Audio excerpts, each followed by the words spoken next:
Welcome everyone, क्या हालचाल आप सभी लोग के। तो स्टार्ट करने जा रहे हैं अपना बोर्ड का प्रीवियस ईयर क्वेश्चन पेपर जो मार्च 2022 में आया था हमारे MST CET, not MST CET बल्कि महाराष्ट्र बोर्ड के एग्जाम में। तो यहाँ पर अब प्रीवियस ईयर क्वेश्चंस कुछ अपलोड कर दिए जाएंगे पेपर। तो जो जो भी पेपर आपको चाहिए तो ज़रूर कमेंट में बताते रहिएगा कौन सा पेपर आपको चाहिए, कौन से ईयर का चाहिए, कौन से मंथ वाला चाहिए। तो कोशिश रही कि ज़्यादा से ज़्यादा जितने पेपर्स हो सकें उतने पेपर्स अपलोड हो जाएं। तो चलिए फिर स्टार्ट करते हैं आज का हमारा लेक्चर। और वीडियो को ज़्यादा लंबा नहीं रखने की कोशिश करिए, जितना कम टाइम में काम हो सकता था उतने कम टाइम में काम करने की कोशिश करिए। क्वेश्चन नंबर फर्स्ट, जिसमें हमारे पास 10 पार्ट्स हैं 1 मार्कर के, वो है एमसीक्यू सारे के सारे। सो फर्स्ट क्वेश्चन का फर्स्ट पार्ट, कोऑर्डिनेशन नंबर बताना है हमें एटम्स का in BCC, that is body centre. So हमें पता है बॉडी सेंटर में क्या होता है, एक क्यूब होता है, उसके सेंटर पर एक हमने एटम रखा होता है। जो सेंटर का एटम होता है वो सारे कॉर्नर्स वाले एटम को टच कर रहा होता है। तो कितने कॉर्नर्स होते हैं? 8। 8 कॉर्नर्स को टच करेगा तो coordination number will be 8। Simple सा हमारे पास हो जाएगा। तो इसका आंसर हो जाएगा 8। Next, in calculating osmotic pressure, जिसको हम पाई बोलते हैं, the concentration of solute is expressed in, तो pi is equal to C R T होता है। सी क्या होती है? मोलैरिटी। मोलैरिटी मतलब ऑप्शन नंबर ए आ जाएगा इसका answer. Next we have the enthalpy change for the chemical reaction, H2O solid से H2O लिक्विड में जा रहा है। तो सॉलिड से लिक्विड में जा रहा है तो उसको वेपराइजेशन बोलते हैं, the answer is no. Liquid से वेपर में जाने को बोलते हैं। कंबशन बोलते हैं, क्या यहाँ हम ऑक्सीजन के साथ रिएक्शन करा रहे हैं, the answer is no. Sublimation बोलते हैं, क्या यहाँ पे सॉलिड से डायरेक्ट वेपर बन रहा है, द आंसर इज नो। तो यहाँ पे हम मेल्टिंग हो रही है, यस। सो इसको हम बोलेंगे एंथैल्पी ऑफ फ्यूजन। मेल्टिंग में जो भी हमारे पास एंथैल्पी चेंज होगा, किसकी मेल्टिंग में? वाटर की, या आइस की। आइस मेल्ट होकर लिक्विड वाटर बन रही है, इस रिएक्शन का जो भी डेल्टा एच होगा या जो भी एंथैल्पी होगी उसको बोलेंगे हम enthalpy of fusion. Then we have which of the following transition element shows maximum oxidation state. So scandium है, इसका atomic number 21। Then we have iron, इसका एटॉमिक नंबर 26। मैंगनीज, इसका एटॉमिक नंबर 25। वेनेडियम, इसका atomic number हमारे पास होता है 23।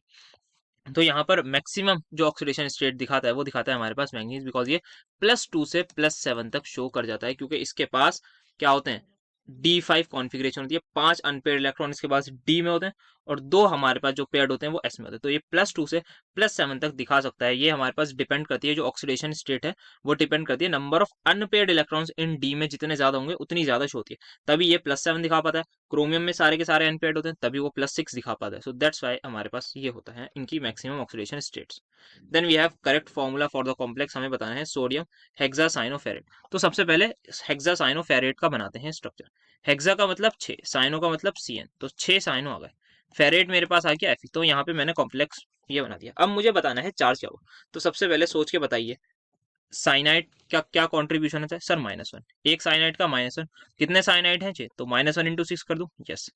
Iron, iron की क्या ऑक्सीडेशन स्टेट दे रखी है इन लोगों ने? +3। तो एक ही आयरन है तो +3 और -6 मिलकर क्या बन जाएगा? -3।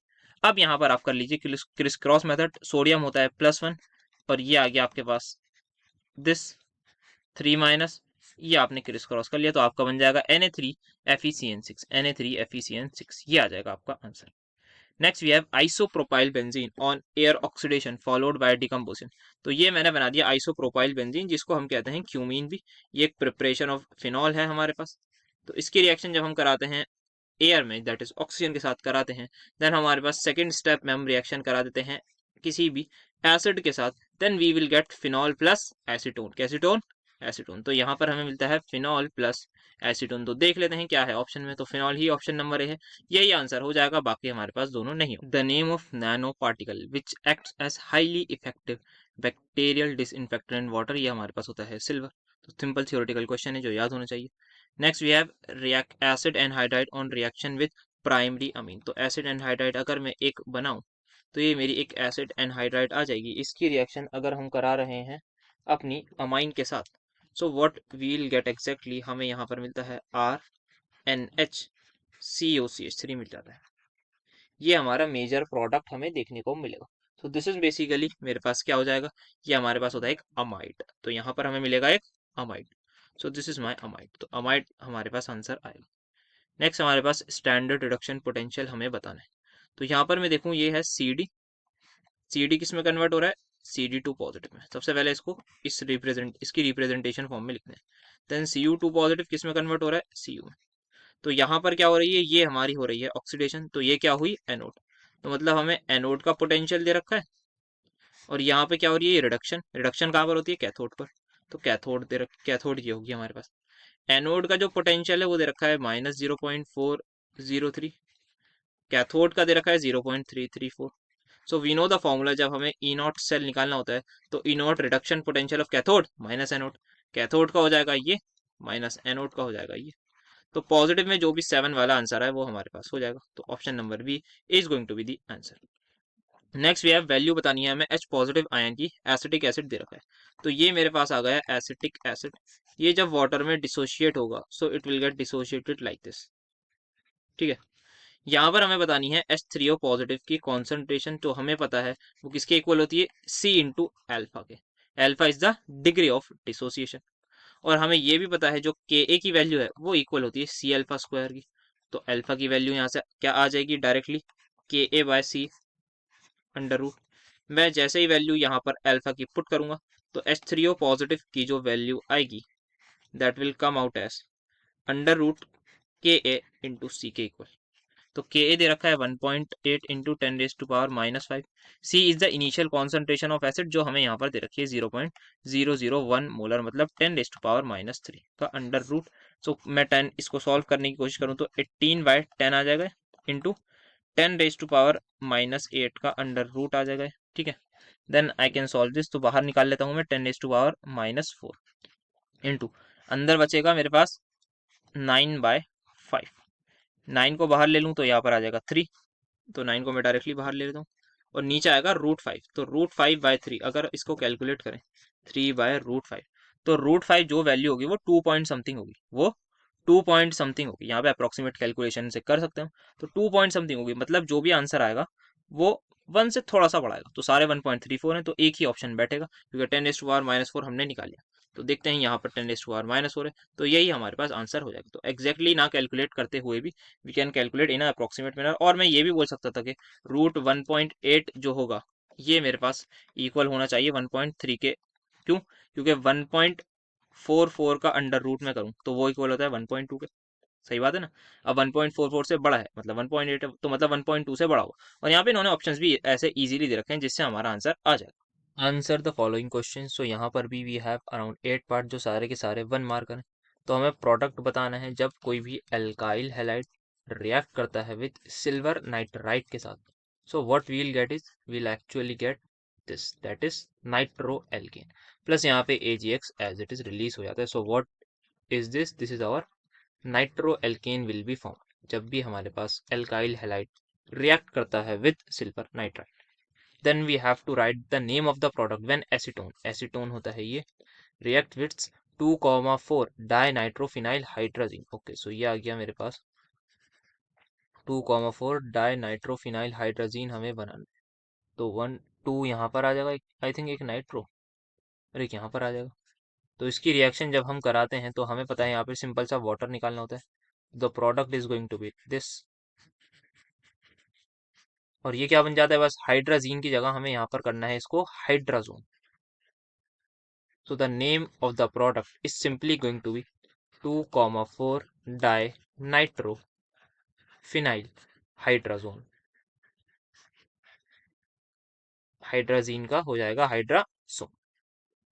Next we have to write the name of a biodegradable polyamide copolymer that is going to be nylon 2 nylon 6। हमारे पास सिंपल सा होता है, तो 1 मार्कर है, कोई इसमें ज्यादा लंबा चौड़ा लिखने की जरूरत नहीं।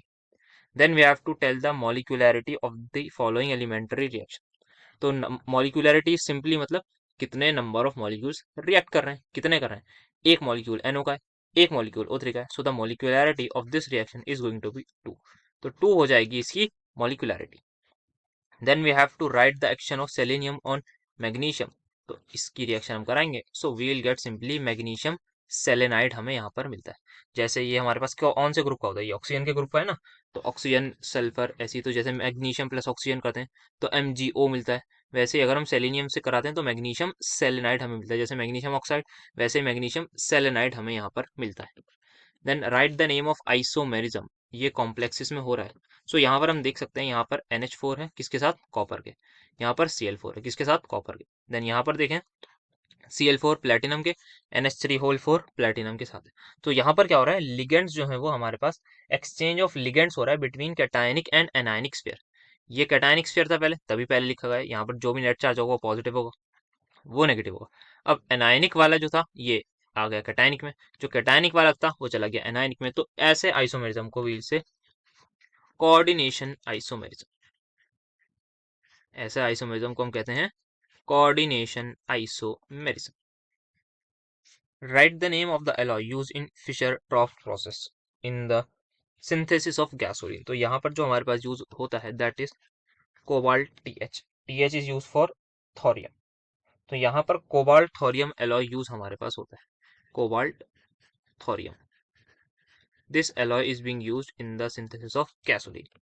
Next we have Henry's law constant हमें दे रखा है जिसको KH बोलते हैं, 0.159 मोल पर DMQ, मतलब मोलैरिटी दे रखी है इन टर्म्स ऑफ मोलैरिटी पर बार। ये मुझे दे रखा है, मुझे बतानी है सोल्यूबिलिटी किसकी, CH3Br गैस की इन वाटर सेम टेम्परेचर, और इस टाइम इसका जो पार्शियल प्रेशर है वो मुझे दे रखा है 0.164 बार। तो मुझे बतानी है solubility, that is simply equal to KH into pressure. यही फॉर्मूला होता है हमारे पास। अगर यूनिट्स पता करना है तो हम सिंपल यूनिट से पता कर सकते हैं, जैसे KH की यूनिट पर बार में, और मुझे निकालनी है सोल्यूबिलिटी। सोल्यूबिलिटी किस में निकालते हैं, ऑब्वियसली मोल पर लीटर या मोल पर DMQ या मोलर में निकालते हैं। तो यहाँ पर इससे हम जब इन दोनों को मल्टीप्लाई करेंगे तो बार से बार यूनिट कैंसिल हो जाएगी and we will get the answer. तो यहाँ पर हम फाइनली इसको मल्टीप्लाई करेंगे 0.164, ये मोल पर बार में ये, और ये बार में, तो बार से बार कैंसिल हो जाएगा। तो फाइनल जो भी आंसर आएगा वो मोलर में आप रिपोर्ट कर दीजिएगा। Now we are starting with our section B, जिसमें हमें टोटल 8 क्वेश्चंस करने हैं। ऑब्वियसली डिस्कस तो सारे कर रहे हैं, तो सारे ही करेंगे। तो first one we have is explain pseudo first order reaction with suitable example. So क्या होता है, कुछ रिएक्शंस ऐसी होती हैं जो कुछ रिएक्शंस ऐसी होती है जिनका ऑर्डर 2 आना चाहिए था, 3 आना चाहिए था, 4 आना चाहिए था, बेसिकली 1 से ज्यादा आना चाहिए था। जनरली हम 2 वाला एग्जांपल पढ़ेंगे कि एक रिएक्शन है, उसका जो ऑर्डर है वो हमारे अकॉर्डिंगली 2 आना चाहिए था, रेट ऑफ हमारे अकॉर्डिंगली मतलब रेट ऑफ रिएक्शन के अकॉर्डिंग, बट वो 1 आता है। तो दैट्स व्हाई हम उसको बोलते हैं सूडो फर्स्ट ऑर्डर रिएक्शन। और इसका एग्जाम्पल हमारे पास बहुत अच्छा एग्जाम्पल है, एस्टेरिफिकेशन आप समझ लीजिए, या फिर एस्टेरिफिकेशन से बढ़िया हाइड्रोलिसिस ऑफ एस्टर में बोलूँ, एस्टेरिफिकेशन नहीं, हाइड्रोलिसिस ऑफ एस्टर हमारे पास इसका एक एग्जांपल है, जिसमें हमें प्रोडक्ट में मैंने यहाँ पर लिया है इथाइल एसीटेट, और इसकी रिएक्शन में करा रहा हूँ एसिड के साथ इन वाटर। तो यहाँ पर हम क्या लेते हैं, वाटर को भारी मात्रा में लेते हैं, मतलब बहुत हाई अमाउंट में वाटर हमारे पास प्रेजेंट होता है। तो अगर हमें इसका रेट ऑफ रिएक्शन लिखना होता है तो हमारे अकॉर्डिंग सिंपल रेट आता है K टाइम्स CH3COO C2H5 की कॉन्सेंट्रेशन इनटू वाटर की concentration. Now the point is, जैसे जैसे rate of reaction further proceed करती है, जो वाटर है हमारे पास बहुत हाई अमाउंट में, वाटर हमारे पास बहुत हाई अमाउंट में है, तो जो रिएक्शन कंप्लीट होने के बाद जो वाटर की कॉन्सेंट्रेशन रहती है उसमें चेंज नेग्लिजिबल रहता है। जैसे लेट कर रहा हूं मैं, अगर मैंने इसका लिया 0.01 मोल इनिशियली, और वाटर लेते हैं हम अराउंड 10 मोल, रिएक्शन जैसे ही कंप्लीट होगी स्टोइकोमेट्री से आपको पता है फाइनली जब ये at T equals to T पर ये 0 हो जाएगी, तो इसकी कॉन्सेंट्रेशन क्या हो जाएगी, हमारे पास सिर्फ और सिर्फ 0.01 ही कम होगी, दैट इज 9.9 ही होगी। तो ऑलमोस्ट ये कांस्टेंट रह जाएगी। तो यहाँ पर हम लिखते हैं रेट जो होगा हमारे पास, इसको भी K इंटू H2O को एक नया कांस्टेंट दे देते हैं K डैश इंटू दिस। तो ये हमारे पास आ गई हमारी सूडो फर्स्ट ऑर्डर रिएक्शन, और जो वाटर प्रेजेंट है वो इतना ज्यादा प्रेजेंट है कि जो चेंज इन कॉन्सेंट्रेशन होती है उसकी वो नेग्लिजिबल होती है as compare to initial one, और इट्स कॉन्सेंट्रेशन रिमेन्स कांस्टेंट। तो ये हमारे पास एग्जांपल हो गया और सूडो फर्स्ट ऑर्डर की डेफिनेशन हो गई। Next we have to tell the consequences of Schottky defects with reason. तो क्या होता है शॉर्टकी डिफेक्ट में, यहाँ पर एग्जांपल, यहाँ पे डायग्राम आपको नजर आ रहा होगा। इस डायग्राम में क्या हो रहा है, यहाँ पर आप देख सकते हैं एक यहाँ पर जो है क्या आना चाहिए था, यहाँ पर हमारे पास नेगेटिव आना चाहिए था बट नहीं है, यहाँ पर एक पॉजिटिव आना चाहिए था नहीं। तो यहाँ पे क्या होता है, हमारे पास जो आयंस है वो गायब हो जाते हैं, आयंस जो हमारा सॉलिड है उसमें से चले जाते हैं, बाहर निकल जाते हैं। तो जैसे आयंस चले गए तो मुझे बताइए मास क्या होगा, ऑब्वियसली अगर कोई आयन चला गया, एक Na पॉजिटिव चला गया, एक Cl नेगेटिव चला गया, तो मास डिक्रीज हो जाएगा। तो जैसे ही आयन चले गए मास डिक्रीज हुए। अब वॉल्यूम हमारी अनचेंज रहेगी क्योंकि volume of the crystal same रहेगी। तो ओवरऑल क्या होता है, डेंसिटी हमारी डिक्रीज हो जाती है, because density is equals to mass upon volume, और मास हमारा डिक्रीज हो जाता है ऑफ द क्रिस्टल। वॉल्यूम मतलब उतनी की उतनी जगह ही घेर रहा होता है। और एक इंपॉर्टेंट चीज, जो मिसिंग कैटायन है, मतलब अगर एक कैटायन गया है तो एक ही एनायन गया होगा, अगर दो कैटायन गए हैं तो दो ही एनायन गए होंगे, तो नंबर इनके जो होंगे मिसिंग के वो इक्वल होंगे, मिसिंग कैटायंस एंड एनायंस के इक्वल होंगे, सो दैट हमारा जो एटम है वो इलेक्ट्रिकली न्यूट्रल रहे, वो न्यूट्रलिटी मेंटेन रहे। ये इफेक्ट हमें देखने को मिलता है NaCl, AgBr और KCl में। तो ये हमारे पास हो गया Schottky defect with reasons. Next we have to write the reaction. तो इथाइल ब्रोमाइड है हमारे पास, मतलब CH3 CH2Br है, उसकी रिएक्शन हम करा रहे हैं Na ड्राई ईथर के साथ। तो यहाँ पर हमें मिल जाएगा Na ड्राई ईथर के साथ रिएक्शन करने में। तो हमें पता है this is the example of Wurtz reaction. तो हम फाइनली अपने प्रोडक्ट तक पहुंचेंगे, दैट इज ब्यूटेन। नेक्स्ट अगर मैं देखूं तो CH3 CH2Br, इसकी रिएक्शन मैं करा दूं Mg ड्राई ईथर के साथ। तो यहाँ पर क्या होगा, यहाँ पर सिंपल हमारा बन जाएगा ग्रिग्नार्ड रिएजेंट। तो एक्शन में हम सिंपल बता देंगे कि भाई in the first reaction, the first one is we have, ये मेरी फर्स्ट रिएक्शन है दैट इज वुड्स रिएक्शन, और सेकंड वाली हमारे पास जो वो प्रिपरेशन ऑफ ग्रिग्नार्ड रिएजेंट है। तो that's how we simply write the equation और आंसर आ जाएगा। नेक्स्ट हमें बताना है फॉर्मेशन ऑफ पेप्टाइड बॉन्ड या peptide linkage in protein with an example. So यहाँ पर क्या है, पेप्टाइड लिंकेज क्या है, एक अमाइड बॉन्ड है किसके बीच में, COH group and NH2 group.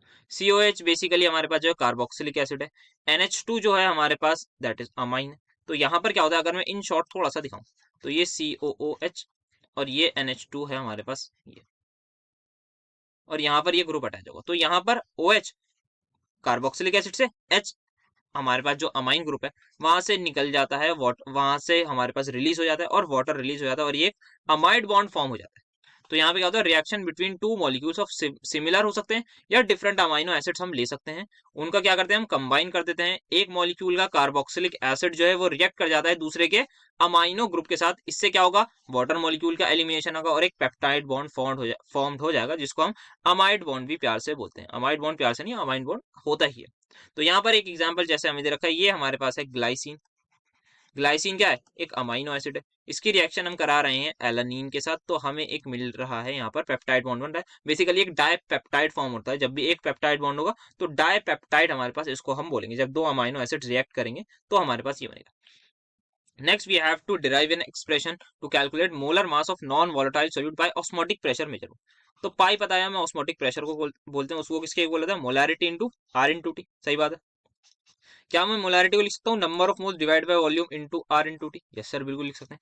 क्या मैं नंबर ऑफ मोल्स को यहाँ पर लिख सकता हूँ गिवन वेट, जिसको मैं W बोल रहा हूँ, divide by molecular weight into V into RT? Yes sir, बिल्कुल लिख सकते हैं। तो अगर मुझे यहाँ से मोलर मास निकालना है, मोलर मास कहाँ है, डिनोमिनेटर में, तो सिंपल मैं इसको इधर नहीं भेज दूँ? यस सर, बिल्कुल भेज दिया। आप जैसे इसको इधर भेजेंगे ऊपर बचेगा WRT डिवाइड बाय नीचे क्या आ जाएगा, पाई इंटू V। तो ये सिंपल सी डेरिवेशन हमारे पास हो जाएगी to calculate the molar mass. तो आप यहाँ पे लिख सकते हैं M मोलर मास है, W क्या है, given mass of that non volatile solute, R क्या है, गैस कांस्टेंट, T क्या है, द टेम्परेचर, जिस भी टेम्परेचर हमने कैलकुलेट किया होगा ऑस्मोटिक प्रेशर, पाई क्या है, ऑस्मोटिक प्रेशर, V क्या है, वॉल्यूम ऑफ द सॉल्यूशन। तो ये आप इसको आराम से लिख सकते हैं, जो जो चीजें इन्होंने पूछी थी। Next we have to explain monodentate and ambidentate ligands with example. तो मोनोडेंटेट लिगेंड क्या है, हमारे पास एक ऐसा लिगेंड है जिसमें एक ही सिंगल डोनर एटम शेयर करता है इलेक्ट्रॉन पेयर को विद अ सेंट्रल आयन। मतलब क्या है, जैसे एग्जांपल में Cl नेगेटिव, एक मेटल है यहाँ पर, M मेटल है, ये क्या करेगा, इसके पास ऑब्वियसली वेकेंट ऑर्बिटल प्रेजेंट होगा। तो जो Cl नेगेटिव है उसके पास एक लोन पेयर होंगे, बेसिकली इसके पास 3 लोन पेयर होंगे। तो यहाँ पे नेगेटिव चार्ज है तो ये अपना एक लोन पेयर डोनेट कर देगा। तो यहाँ पे क्या हो रहा है, एक सिंगल डोनर एटम है। एटम कितने यहाँ पर, Cl एक ही है, तो सर एक ही करेगा। अब जैसे यहाँ पे OH नेगेटिव में देखूं तो OH नेगेटिव भी अगर कोई और मैं मान लेता हूँ, एक और मेटल है कोई, तो उससे जब हम देखेंगे तो यहाँ पर भी सेम होगा। जो OH नेगेटिव में ऑक्सीजन एटम है वही अपना लोन पेयर डोनेट करेगा। तो एक ही एटम एक लोन पेयर डोनेट कर रहा होगा, तो वो कहलाएगा मोनोडेंटेट लिगेंड। एक एटम एक ही लोन पेयर डोनेट कर रहा होगा। नाउ बात करें एम्बीडेंटेट। एम्बीडेंटेट क्या होता है, एक्चुअली यहाँ पर इनके पास एटम्स तो दो डोनर एटम्स होते हैं। यहाँ पर देखो OH नेगेटिव में सिर्फ O की ही टेंडेंसी थी, भाई O ही दे सकता था, H के पास लोन पेयर नहीं है तो कहां से देगा। Cl नेगेटिव में Cl नेगेटिव है तो वही दे सकता है। और भी एग्जांपल्स हैं, जैसे F नेगेटिव ले लूं, बाकी भी एग्जांपल हैं। तो भाई जो एक ही एटम है वही लोन पेयर दे सकता है, बट इस केस में दो लोन पेयर एटम्स होते हैं बट एक ही देता है। क्या मतलब, and create a coordination bond with the metal ion using the electron pair of either donor atom. दो में से कोई भी एक देगा। जैसे NO2 नेगेटिव का मैं स्ट्रक्चर ये दिखाऊं, तो यहाँ पे नाइट्रोजन के पास भी लोन पेयर है, इस ऑक्सीजन के पास भी हमारे पास लोन पेयर्स मौजूद है। तो यहाँ पे क्या होगा, एक बार कभी ऐसा नहीं होगा कि ये भी डोनेट कर रहा हो और ये भी साथ में ही डोनेट कर रहा हो, ऐसा कभी भी पॉसिबल नहीं होगा। इसका रीजन क्या है, क्योंकि यहाँ पर 3 मेंबर्ड रिंग अनस्टेबल वाली बन जाती है, तो इसी वजह से इसको हम नहीं बनाते। तो यहाँ पर क्या होगा, या तो NO2 नेगेटिव में से नाइट्रोजन डोनेट कर रहा होगा, या फिर एक ऑप्शन ये है यहाँ पर ऑक्सीजन एटम डोनेट कर रहा हूँ। तो ये है हमारे पास, यहाँ पे क्या है, दो डोनर एटम्स है, एक नाइट्रोजन एक ऑक्सीजन, बट उनमें से सिर्फ एक टाइम पर एक ही डोनेट कर रहा है। So this is called as ambidentate ligand. तो NO2 नेगेटिव हमारे पास एम्बिडेंटेड होगा। सिमिलरली HCN नेगेटिव में तो एक बार नाइट्रोजन करेगा तो एक बार सल्फर कर रहा होगा डोनेट।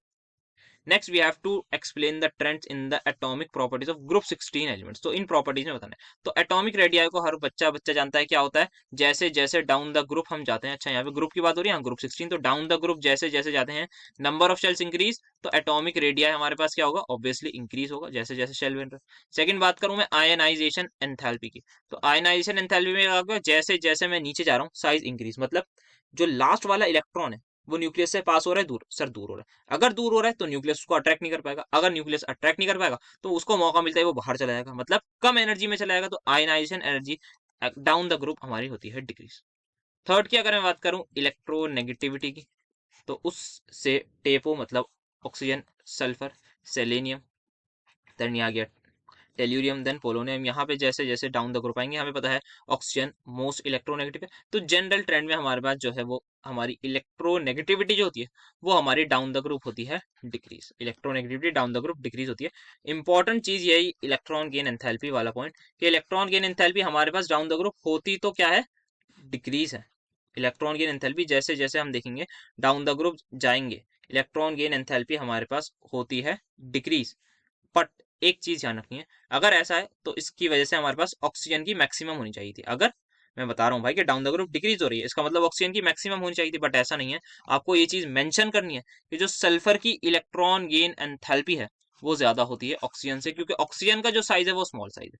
ड्यू टू ऑक्सीजन के स्मॉल साइज की वजह से यहाँ ऐसा होता है। तो आप ये ऑर्डर चाहें तो लिख सकते हैं, सल्फर की ज्यादा हो जाती है बेसिकली, इससे ऑक्सीजन से इलेक्ट्रॉन गेन एंथैल्पी, ऑक्सीजन का साइज छोटा होता है जिसकी वजह से उस पर इलेक्ट्रॉन डेंसिटी ज्यादा होती है, तो रिपल्जन की वजह से उसकी इलेक्ट्रॉन गेन एंथैल्पी कम हो जाती है। सल्फर की ज्यादा होती है, तो आप ये चीज बता दिएगा तो आपका आंसर प्रॉपर हो जाएगा। Next we have to write the preparation of phenol from aniline. तो एनिलीन क्या होता है, बेंजीन पर NH2 लगा दूंगा, एनिलीन मेरा तैयार हो जाएगा। इसकी रिएक्शन मैं करा रहा हूँ किसके साथ, NaNO2HCl या फिर HNO2 के साथ करा दूं इन आइस बात में, that is 0 to 5 degree Celsius. तो मुझे मिल जाएगी मेरी benzene diazonium chloride, benzene diazonium chloride. अब मैं इसकी रिएक्शन सिंपल H2O वार्म कर दूंगा, H2O हल्की सी हीट कर दूंगा, तो मुझे मेरा सिंपल सा मिल जाएगा फिनॉल। तो ये इस तरीके से हम फिनॉल को बना लेते हैं फ्रॉम एनिलीन। बहुत सिंपल सा था ये। नेक्स्ट हमें लिखनी है chemical reactions to prepare ethane amine. तो इथेन अमाइन हमारे पास ये होता है, ये किस किस से बनाना है, एक बार बनाना है एसीटोनाइट्राइल, तो एसीटोनाइट्राइल तो ये रहा मेरा, इससे एक बार मुझे ये बनाना है, दूसरी बार क्या है मेरे पास नाइट्रो इथेन, तो नाइट्रो इथेन ये है, इससे बनाने। तो कैसे बनाऊंगा, सिंपल भाई कुछ नहीं करना, यहाँ पर मैं रिएक्शन करा दूंगा इसकी LiAlH4 के साथ, जो एक बहुत ही प्यारा स्ट्रॉन्ग रिड्यूसिंग एजेंट है। तो क्या करेगा, ऑब्वियस सी बात है, इसको रिड्यूस कर देगा। सेम हम दूसरे केस में भी कर सकते हैं कि यहाँ पर भी भाई LiAlH4 के साथ रिएक्शन करा देते हैं, या फिर यहाँ पे हमारे पास एक और ऑप्शन रहता है सोडियम विद इथेनॉल करा दें, तो ये भी as a reducing agent use होगा। तो यहाँ पे 4 H जो होंगे नेसेंट H यहाँ पर लग जाएंगे, एक एक H हमारे पास बॉन्ड, यहाँ पे एक H यहाँ, देन एक H यहाँ, देन एक और बॉन्ड ब्रेक होगा, तो एक H यहाँ पर लग जाएगा। तो ये हमारी हो जाएगी chemical reactions to prepare ethane amine. Next हमें यहाँ पर प्रोडक्ट आइडेंटिफाई द प्रोडक्ट करना है A एंड B। तो यहाँ पे ये एसीटोन है, इसकी रिएक्शन हम BaOH होल ट्वाइस से करा रहे हैं। सो कौन सी रिएक्शन ये होने वाली है, this reaction is going to be simply हमारे पास क्या, ये हमारी रिएक्शन होगी एल्डोल कंडेंसेशन। तो फर्स्ट स्टेप में क्या होगा, यहाँ पे कार्ब एनायन मुझे बना लेना है, ये कार्बन आयन बन गया। अब इससे क्या करना है, यहाँ पर ये यहाँ पर अटैक होगा ये, तो यहाँ पर ये कार्बन आयन अब होगी न्यूक्लियोफिलिक एडिशन रिएक्शन, इस कार्बन पर क्या आएगा डेल पॉजिटिव, यहाँ पर डेल नेगेटिव, तो ये यहाँ पर ये अटैक कर देगा सीधा, और हमारे पास एक प्रोडक्ट आप सभी के सामने मिल जाएगा। एंड देन हम थोड़ा सा वाटर डालेंगे, बेसिकली ये कार्बन यहाँ अटैच हो गया इधर, यहाँ पर ये O नेगेटिव के बाद यहाँ पर लग जाएगा हाइड्रोजन जो हमारा गया था, H लग गया, और एक यहाँ पर इथाइल ग्रुप है। तो ये मेरा बन गया ए प्रोडक्ट। तो अगर मैं ए को अच्छे तरीके से बनाऊं, so A will be like this, CH3 CH2, यहाँ पे CH2, देन यहाँ C, ये OH, इधर CH3, यहाँ CH3 आ गया। नेक्स्ट हमें अगर जब B बनाना है तो मैं इसको हीट कर देता हूँ, तो यहाँ पे क्या होगा, ये वाटर रिलीज कर दूंगा, यहाँ से ये वाटर रिलीज हो जाएगा। तो आप देख सकते हैं 1 2 3 4 5 6। सिमिलरली मैं बी को भी ऐसे ही अच्छे तरीके से अगर बनाना चाहूँ, so that will be like this. तो सिंपल सी एल्डोल कंडेंसेशन रिएक्शन है, कोई इसमें रॉकेट साइंस नहीं यूज हो रही। CH3, यहाँ भी ये CH3 आ गया, तो ये मेरा बन जाएगा बी, ये मेरा है। आई होप सिंपल सा एल्डोल का प्रोडक्ट समझ में आया। Next the question is calculate the work done in the process of an ideal gas है, यहाँ पर आइसोथर्मली एंड रिवर्सिबली है, 10 लीटर से 15 लीटर तक हो रही है, टेम्परेचर दे रखा है। So what is the formula, सभी को याद होगा, work done is equals to minus NRT LN। बताइए, work done is equals to minus of 2.303 वाले से कर लेते हैं, तो 2.303 NRT log of V final by V initial. V final क्या है, 15 है, तो वैल्यूज पुट करते हैं, इंटू मोल कितना है 1, आर की value 8.314, into temperature 300 kelvin, into log of 15/10, तो ये आ जाएगा 3/2। तो यहाँ पर जब हम फाइनली कैलकुलेट करेंगे, अच्छा log 3/2 को मैं यहाँ पर लिख सकता हूँ log 3 माइनस log 2, log की प्रॉपर्टी लगा के, और log 3 की वैल्यू हमें पता होनी चाहिए, ये कुछ वैल्यू याद होनी चाहिए, दैट इज 0.48 माइनस log 2 है 0.3, तो ये बन जाएगा 0. क्या होगा 18 है ना, तो 0.18। सो फाइनली मैं लिख सकता हूँ -2.303 इंटू 1 को हटा दूं तो 8.314। वैसे सिंपल कैलकुलेशन के लिए हम यहाँ पे इसको 25/3 भी ले सकते हैं, ताकि हमारा क्वेश्चन इजीली हो जाए और हम सॉल्व कर रहे हैं, इंटू 0.18, तो ये बन जाएगा बेसिकली 100। तो फाइनल जो बचेगा वो बचेगा इतना इंटू 2500, या 25 इंटू 18 कर लेते हैं, कोई बात नहीं, और फाइनल जो आंसर आ रहेगा वो आएगा -1.011 किलो जूल। तो ये हमारा वर्क डन निकल जाएगा। नेक्स्ट हमें बताना है कितने मोल्स ऑफ इलेक्ट्रॉन्स रिक्वायर्ड है for reduction of 2 moles of zinc two. अच्छा, तो Zn2 पॉजिटिव है, इसने क्या करा, 2 इलेक्ट्रॉन जब ये क्या करेगा, एक्सेप्ट कर लेगा, तो क्या बन जाएगा, जिंक बन जाएगा। सही बात है। हमें क्या बताना है, हमें बताना है कितने मोल्स इलेक्ट्रॉन के लगेंगे अगर फॉर रिडक्शन ऑफ 2 मोल्स। तो अभी ये जो मैंने रिएक्शन लिखी है, इसमें लिखा है मैंने 1 मोल जिंक अगर है तो उसको लगेंगे कितने moles electron, 2 moles of electron लगेंगे टू प्रोड्यूस 1 मोल Zn का। ठीक है, तो Zn2 पॉजिटिव के 1 मोल को 2 मोल इलेक्ट्रॉन चाहिए होंगे, तभी वो 1 Zn बना पाएगा। हमारे पास क्या है क्वेश्चन में, हमारे पास सिंपल है भाई कि आप बताइए 2 मोल्स अगर Zn2 पॉजिटिव हो, तो मतलब मैं सिंपल रिएक्शन को डबल से मल्टीप्लाई कर दूं, तो ये कितने हो जाएंगे 4। तो मुझे कितने मोल्स लगेंगे, तो I need 4 moles of electron. Electrons के पूछे ना, तो 4 moles of electrons are required for the reduction of this. Now how many faradays of electricity will be required. तो अब इन्होंने पूछा है कितनी फेरेडे इलेक्ट्रिसिटी रिक्वायर्ड है। सो वी ऑल्सो नो कि जब हमारे पास 1 मोल इलेक्ट्रॉन होते हैं तो कितनी इलेक्ट्रिसिटी होती है, 1 फेरेडे इलेक्ट्रिसिटी होती है। 2 मोल की 2 फेरेडे, 4 मोल की कितनी होगी, 4 faraday. So the answer is going to be 4 faradays of electricity will be required. तो ये सिंपल सा हमारे पास हो जाए। Now we have section C, जिसमें 8 क्वेश्चंस अटेम्प्ट करने हैं, 3 मार्क फॉर ईच क्वेश्चन। तो राइट सबसे पहले केमिकल कॉम्पोजिशन ऑफ हेमेटाइट, तो हमें पता है दैट इज सिंपली Fe2O3 हमारे पास होती है, Fe2O3 इज माय हेमेटाइट, तो इसकी केमिकल कॉम्पोजिशन हो गई। Then write names and electronic configurations of first 2 elements of group 17। So we know group 17 belongs to halogen, fluorine, chlorine, bromine, iodine, astatine, ये होते हैं। तो फर्स्ट 2 एलिमेंट्स के नाम, सबसे पहला आ गया फ्लोरीन। कॉन्फ़िगरेशन लिखें तो इसका atomic number we all know क्या होता है, फ्लोरीन का एटॉमिक नंबर इज 9, तो that will be 1s2 2s2 2p5। Then we have chlorine. So chlorine जब आता है तो हमारे पास एटॉमिक नंबर इसका होता है 17, तो उसमें we can write 1s2 2s2 2p6 3s2 3p5, ये हमारे पास हो जाते हैं इसके। तो नेम भी लिख लिया, इलेक्ट्रॉनिक कॉन्फ़िगरेशन भी लिख ली, तो इतना सही पूछा था 3 मार्क्स के क्वेश्चन में। Right the classification of polymers on the basis of structure, तो यहाँ पे हमें इनके स्ट्रक्चर के बेस पर क्लासिफाई करना है। तो यहाँ पर हम सबसे पहले कर सकते हैं depending upon basically how the monomers are link together, that is chain configuration. Polymers को हम क्लासिफाई कर सकते हैं 3 टाइप्स में। The first one we have linear, then branch, and then 3 dimensional cross linked polymers. The nature of linking the monomers depends upon the nature and the number of functional groups in them.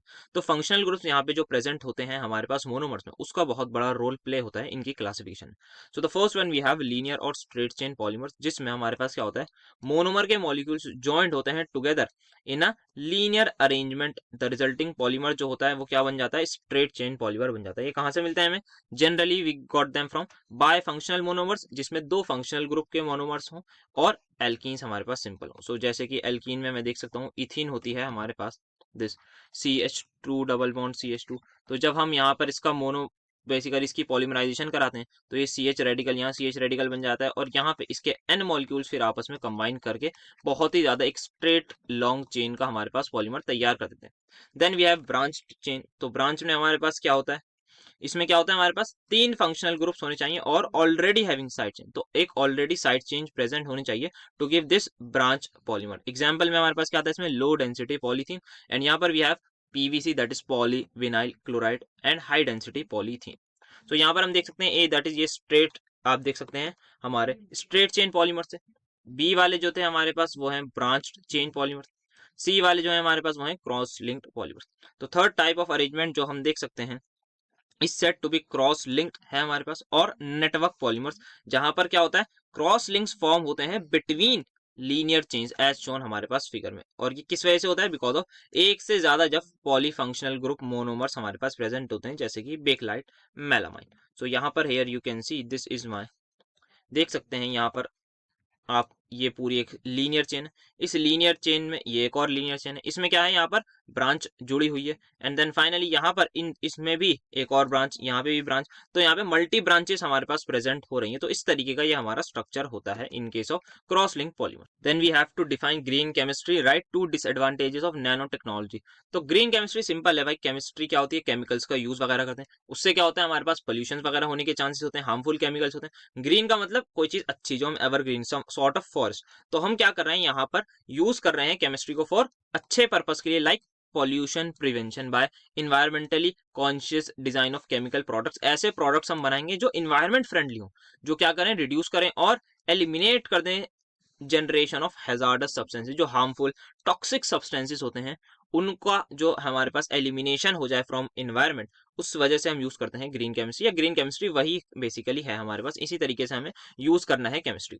Now next we have nano technology के हमें disadvantages बताने। भाई इसने सबसे पहले raise standard, तो हमारा standard of living को रेज तो कर दिया, बट बहुत बड़ा इसका जो नेगेटिव इम्पैक्ट है कि ये pollution that is air pollution को इंक्रीज कर दिया।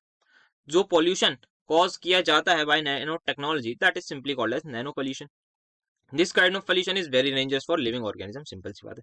देन नैनो पार्टिकल्स क्या करते हैं, लंग्स को काफी ज्यादा डैमेज कर सकते हैं। इनहेल्ड पार्टिकुलेट मैटर, जो भी हम इनहेल करेंगे वो क्या होता है, हमारे ह्यूमन रेस्पिरेटरी ट्रैक्ट जो पूरा होता है, नोस नोस्ट्रिल से स्टार्ट होता है, लंग्स तक जाता है, वहां पर ये डिपॉजिट होते हैं, एंड ब्रीदिंग डैमेजेस हो सकते हैं। लंग्स तक जब ये पहुंच जाएंगे सीधा हमारे पास एल्विलाई में लास्ट में, तो वहां पर काफी ज्यादा ये डैमेज कर सकते हैं। क्यों, क्योंकि ये वहां पर डिपॉजिट हो जाएंगे, तो ब्रीदिंग प्रॉब्लम्स हो सकती हैं। Next we have to write the commercial preparation of glucose. तो कुछ नहीं है, स्टार्च होता है हमारे पास, उसमें वाटर डालते हैं, H पॉजिटिव की प्रेजेंस में हमारे पास टेम्परेचर प्रेशर देखना है, तो हमें N मॉलिक्यूल्स ऑफ ग्लूकोज मिल जाते हैं। स्टार्च क्या होता है, एक सिंपली हमारे पास पॉलीमर होता है। So we are doing hydrolysis of starch with by using sulphuric acid हमारे पास, ठीक है। नेक्स्ट यहाँ पे हमें एडिपिक एसिड का स्ट्रक्चर बनाना है, तो दैट इज सिंपल, यहाँ पे 4 CH2 लगाइए, this is basically a dicarboxylic acid, यहाँ COH लगा दिए, एक यहाँ पर COOH लगा दिए, तो ये आपका हो गया adipic acid. Next we have to write the chemical reactions of the following reagents on methoxymethane and with hot AI। तो सबसे पहले रिएक्शन देखते हैं, मिथॉक्सीमीथेन सबसे पहले क्या होता है, CH3O is methoxy, then ethane is for C2H5 या फिर CH2CH3। इसकी रिएक्शन हम करा रहे हैं हॉट HI के साथ। तो क्या होगा, यहाँ पर कुछ नहीं होगा, आप यहाँ पे रिएक्शन देख भी सकते हैं, दैट इज यार यहाँ पे कॉन्सेंट्रेटेड जब हम लेते हैं reaction with hot concentrated acid, obviously hot है, कॉन्सेंट्रेटेड एसिड है, तो यहाँ पर क्या होगा, अब हमारे पास यहाँ पर एक अल्कोहल बनेगा, और एक बेसिकली जो बनेगा that is my halo alkane. अब सोचना ही है अल्कोहल क्या किसका बनेगा और हेलो एल्केन किसका बनेगा। तो यहाँ पर हमें कुछ नहीं देखना, सिंपल सी एक चीज देखनी है, जो हमारे पास आई है, क्योंकि ये जो कार्बन है सारे के सारे आप देख सकते हैं यहाँ पर कोई भी अगर मैं देखूं, आप देख लीजिए लेस बल्कि कौन सा है। तो लेस बल्कि अगर आप देखेंगे तो वन ये इसकी कोई भी डिग्री नहीं है इस कार्बन की, ये खाली CH3 है। इस पर कोई भी एक्चुअल में ग्रुप नहीं लगा है जो बल्कि ग्रुप है। यहाँ पर इस कार्बन पे देखिए CH3 एक बल्कि ग्रुप लगा है। तो क्या होगा, यहाँ पर जो I नेगेटिव है हमारे पास, जो I नेगेटिव है वो हमारे पास इधर अटैक कर देगा और ये दोनों ऑक्सीजन लेके चला जाएगा और H जो है वो अब आ जाएगा ऑक्सीजन के ऊपर। तो यहाँ पे हमारे पास बन जाएगा, आपको क्या देखना है, इन दीज केसेस लेस बल्कि वाले में अटैक हो जाएगा। तो यहाँ पे हम बोलते हैं SN2 हुई है, यहाँ पर एक्चुअल में SN2 हमारे पास देखने को आपको मिलेगी। तो SN2 यहाँ पर हुई है। कभी कभी SN1 होती है, जब रेयर चांसेस होते हैं बेसिकली, तब हमें कार्बोकेटाइन या तो टर्शरी मिल जाए किसी तरीके से। अगर मुझे बताइए दोनों साइड से मैं बॉन्ड तोड़ूं, इधर से O नेगेटिव ले जाऊं CH3 पॉजिटिव बन जाएगा, इधर से बॉन्ड तोड़ूं CH3 CH2 पॉजिटिव बन जाएगा। क्या कहीं भी टर्शरी कार्बोकेटाइन मिल रहा है? The answer is no. अगर कहीं भी टर्शरी कार्बोकेटाइन नहीं मिल रहा तो SN2 लगाइए। SN2 मतलब लेस बल्कि वाले पे अटैक करा दीजिए। टर्शरी मिले या रेजोनेंस स्टेबलाइज मिले। आई होप बात समझ में आ रही है। Next we have to do reaction इसकी विद PCl3। तो केमिकल रिएक्शंस लिखनी थी तो एक लिख दी, अब दूसरी हमसे पूछी गई है कि हम करें PCl3 से रिएक्शन। तो PCl3 से रिएक्शन करेंगे, सिंपल सी बात है भाई। PCl3 सॉरी PCl5 है, तो PCl5 से रिएक्शन करें तो यहाँ पे आ जाएगा CH3Cl plus CH3CH2Cl and then finally we will get POCl3। तो ये हमारे पास आ गई reactions with PCl3। Then we have to react it with dilute H2SO4। तो H2SO4 से जब हम रिएक्शंस कराते हैं अपने ईथर की तो सिंपली हमें अल्कोहल ही मिलेंगे। H प्लस से हमने रिएक्शन कराई, दो अल्कोहल हमारे पास आप सभी को देखने को मिलेंगे। सो दो अल्कोहल, एक मिलेगा CH3OH that is methanol and the second one is going to be ethanol. तो ये हमारे दो अल्कोहल्स हो गए। So let me just check. तो यस हमारे पास रिएक्शन हो गई H प्लस, और यहाँ पे सॉरी H प्लस लिखना था, हीट भी हो गया। Next we have to explain cationic, anionic and neutral sphere complexes with example. तो कैटायन का मतलब क्या होता है सर? Positive charge. एनायन का मतलब नेगेटिव चार्ज। न्यूट्रल का मतलब कोई चार्ज नहीं।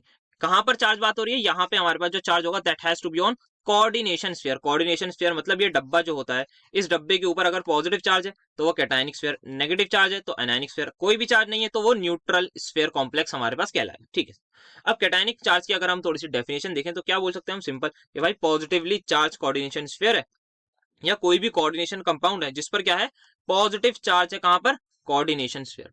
बस कोऑर्डिनेशन स्फीयर पर पॉजिटिव चार्ज आ गया तो उसको हम बोलेंगे कैटायनिक स्फीयर। सिमिलरली अच्छा, कोऑर्डिनेशन स्फीयर क्या कहते हैं? इसी बॉक्स को कोऑर्डिनेशन स्फीयर ही कहते हैं, याद है ना सबको?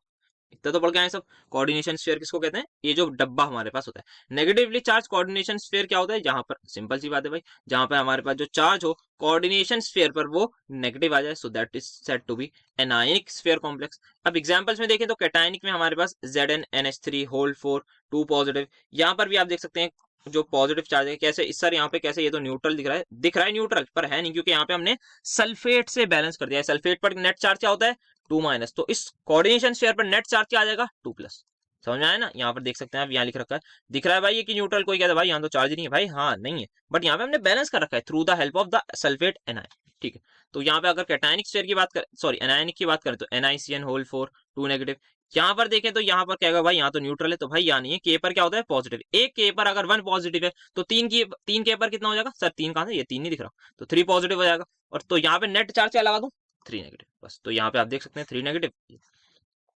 Then we have to talk about के न्यूट्रल स्फीयर की बात करें तो जहां पे जो है डजन पोजेस कैटायनिक और एनायनिक स्फीयर। तो इसमें आपको जैसे यहाँ पर आप देख सकते हैं ये एनायनिक स्फीयर है, ये कैटायनिक स्फीयर है। न्यूट्रल कॉम्प्लेक्सेस में आपको कैटायनिक और एनायन नहीं मिलते basically.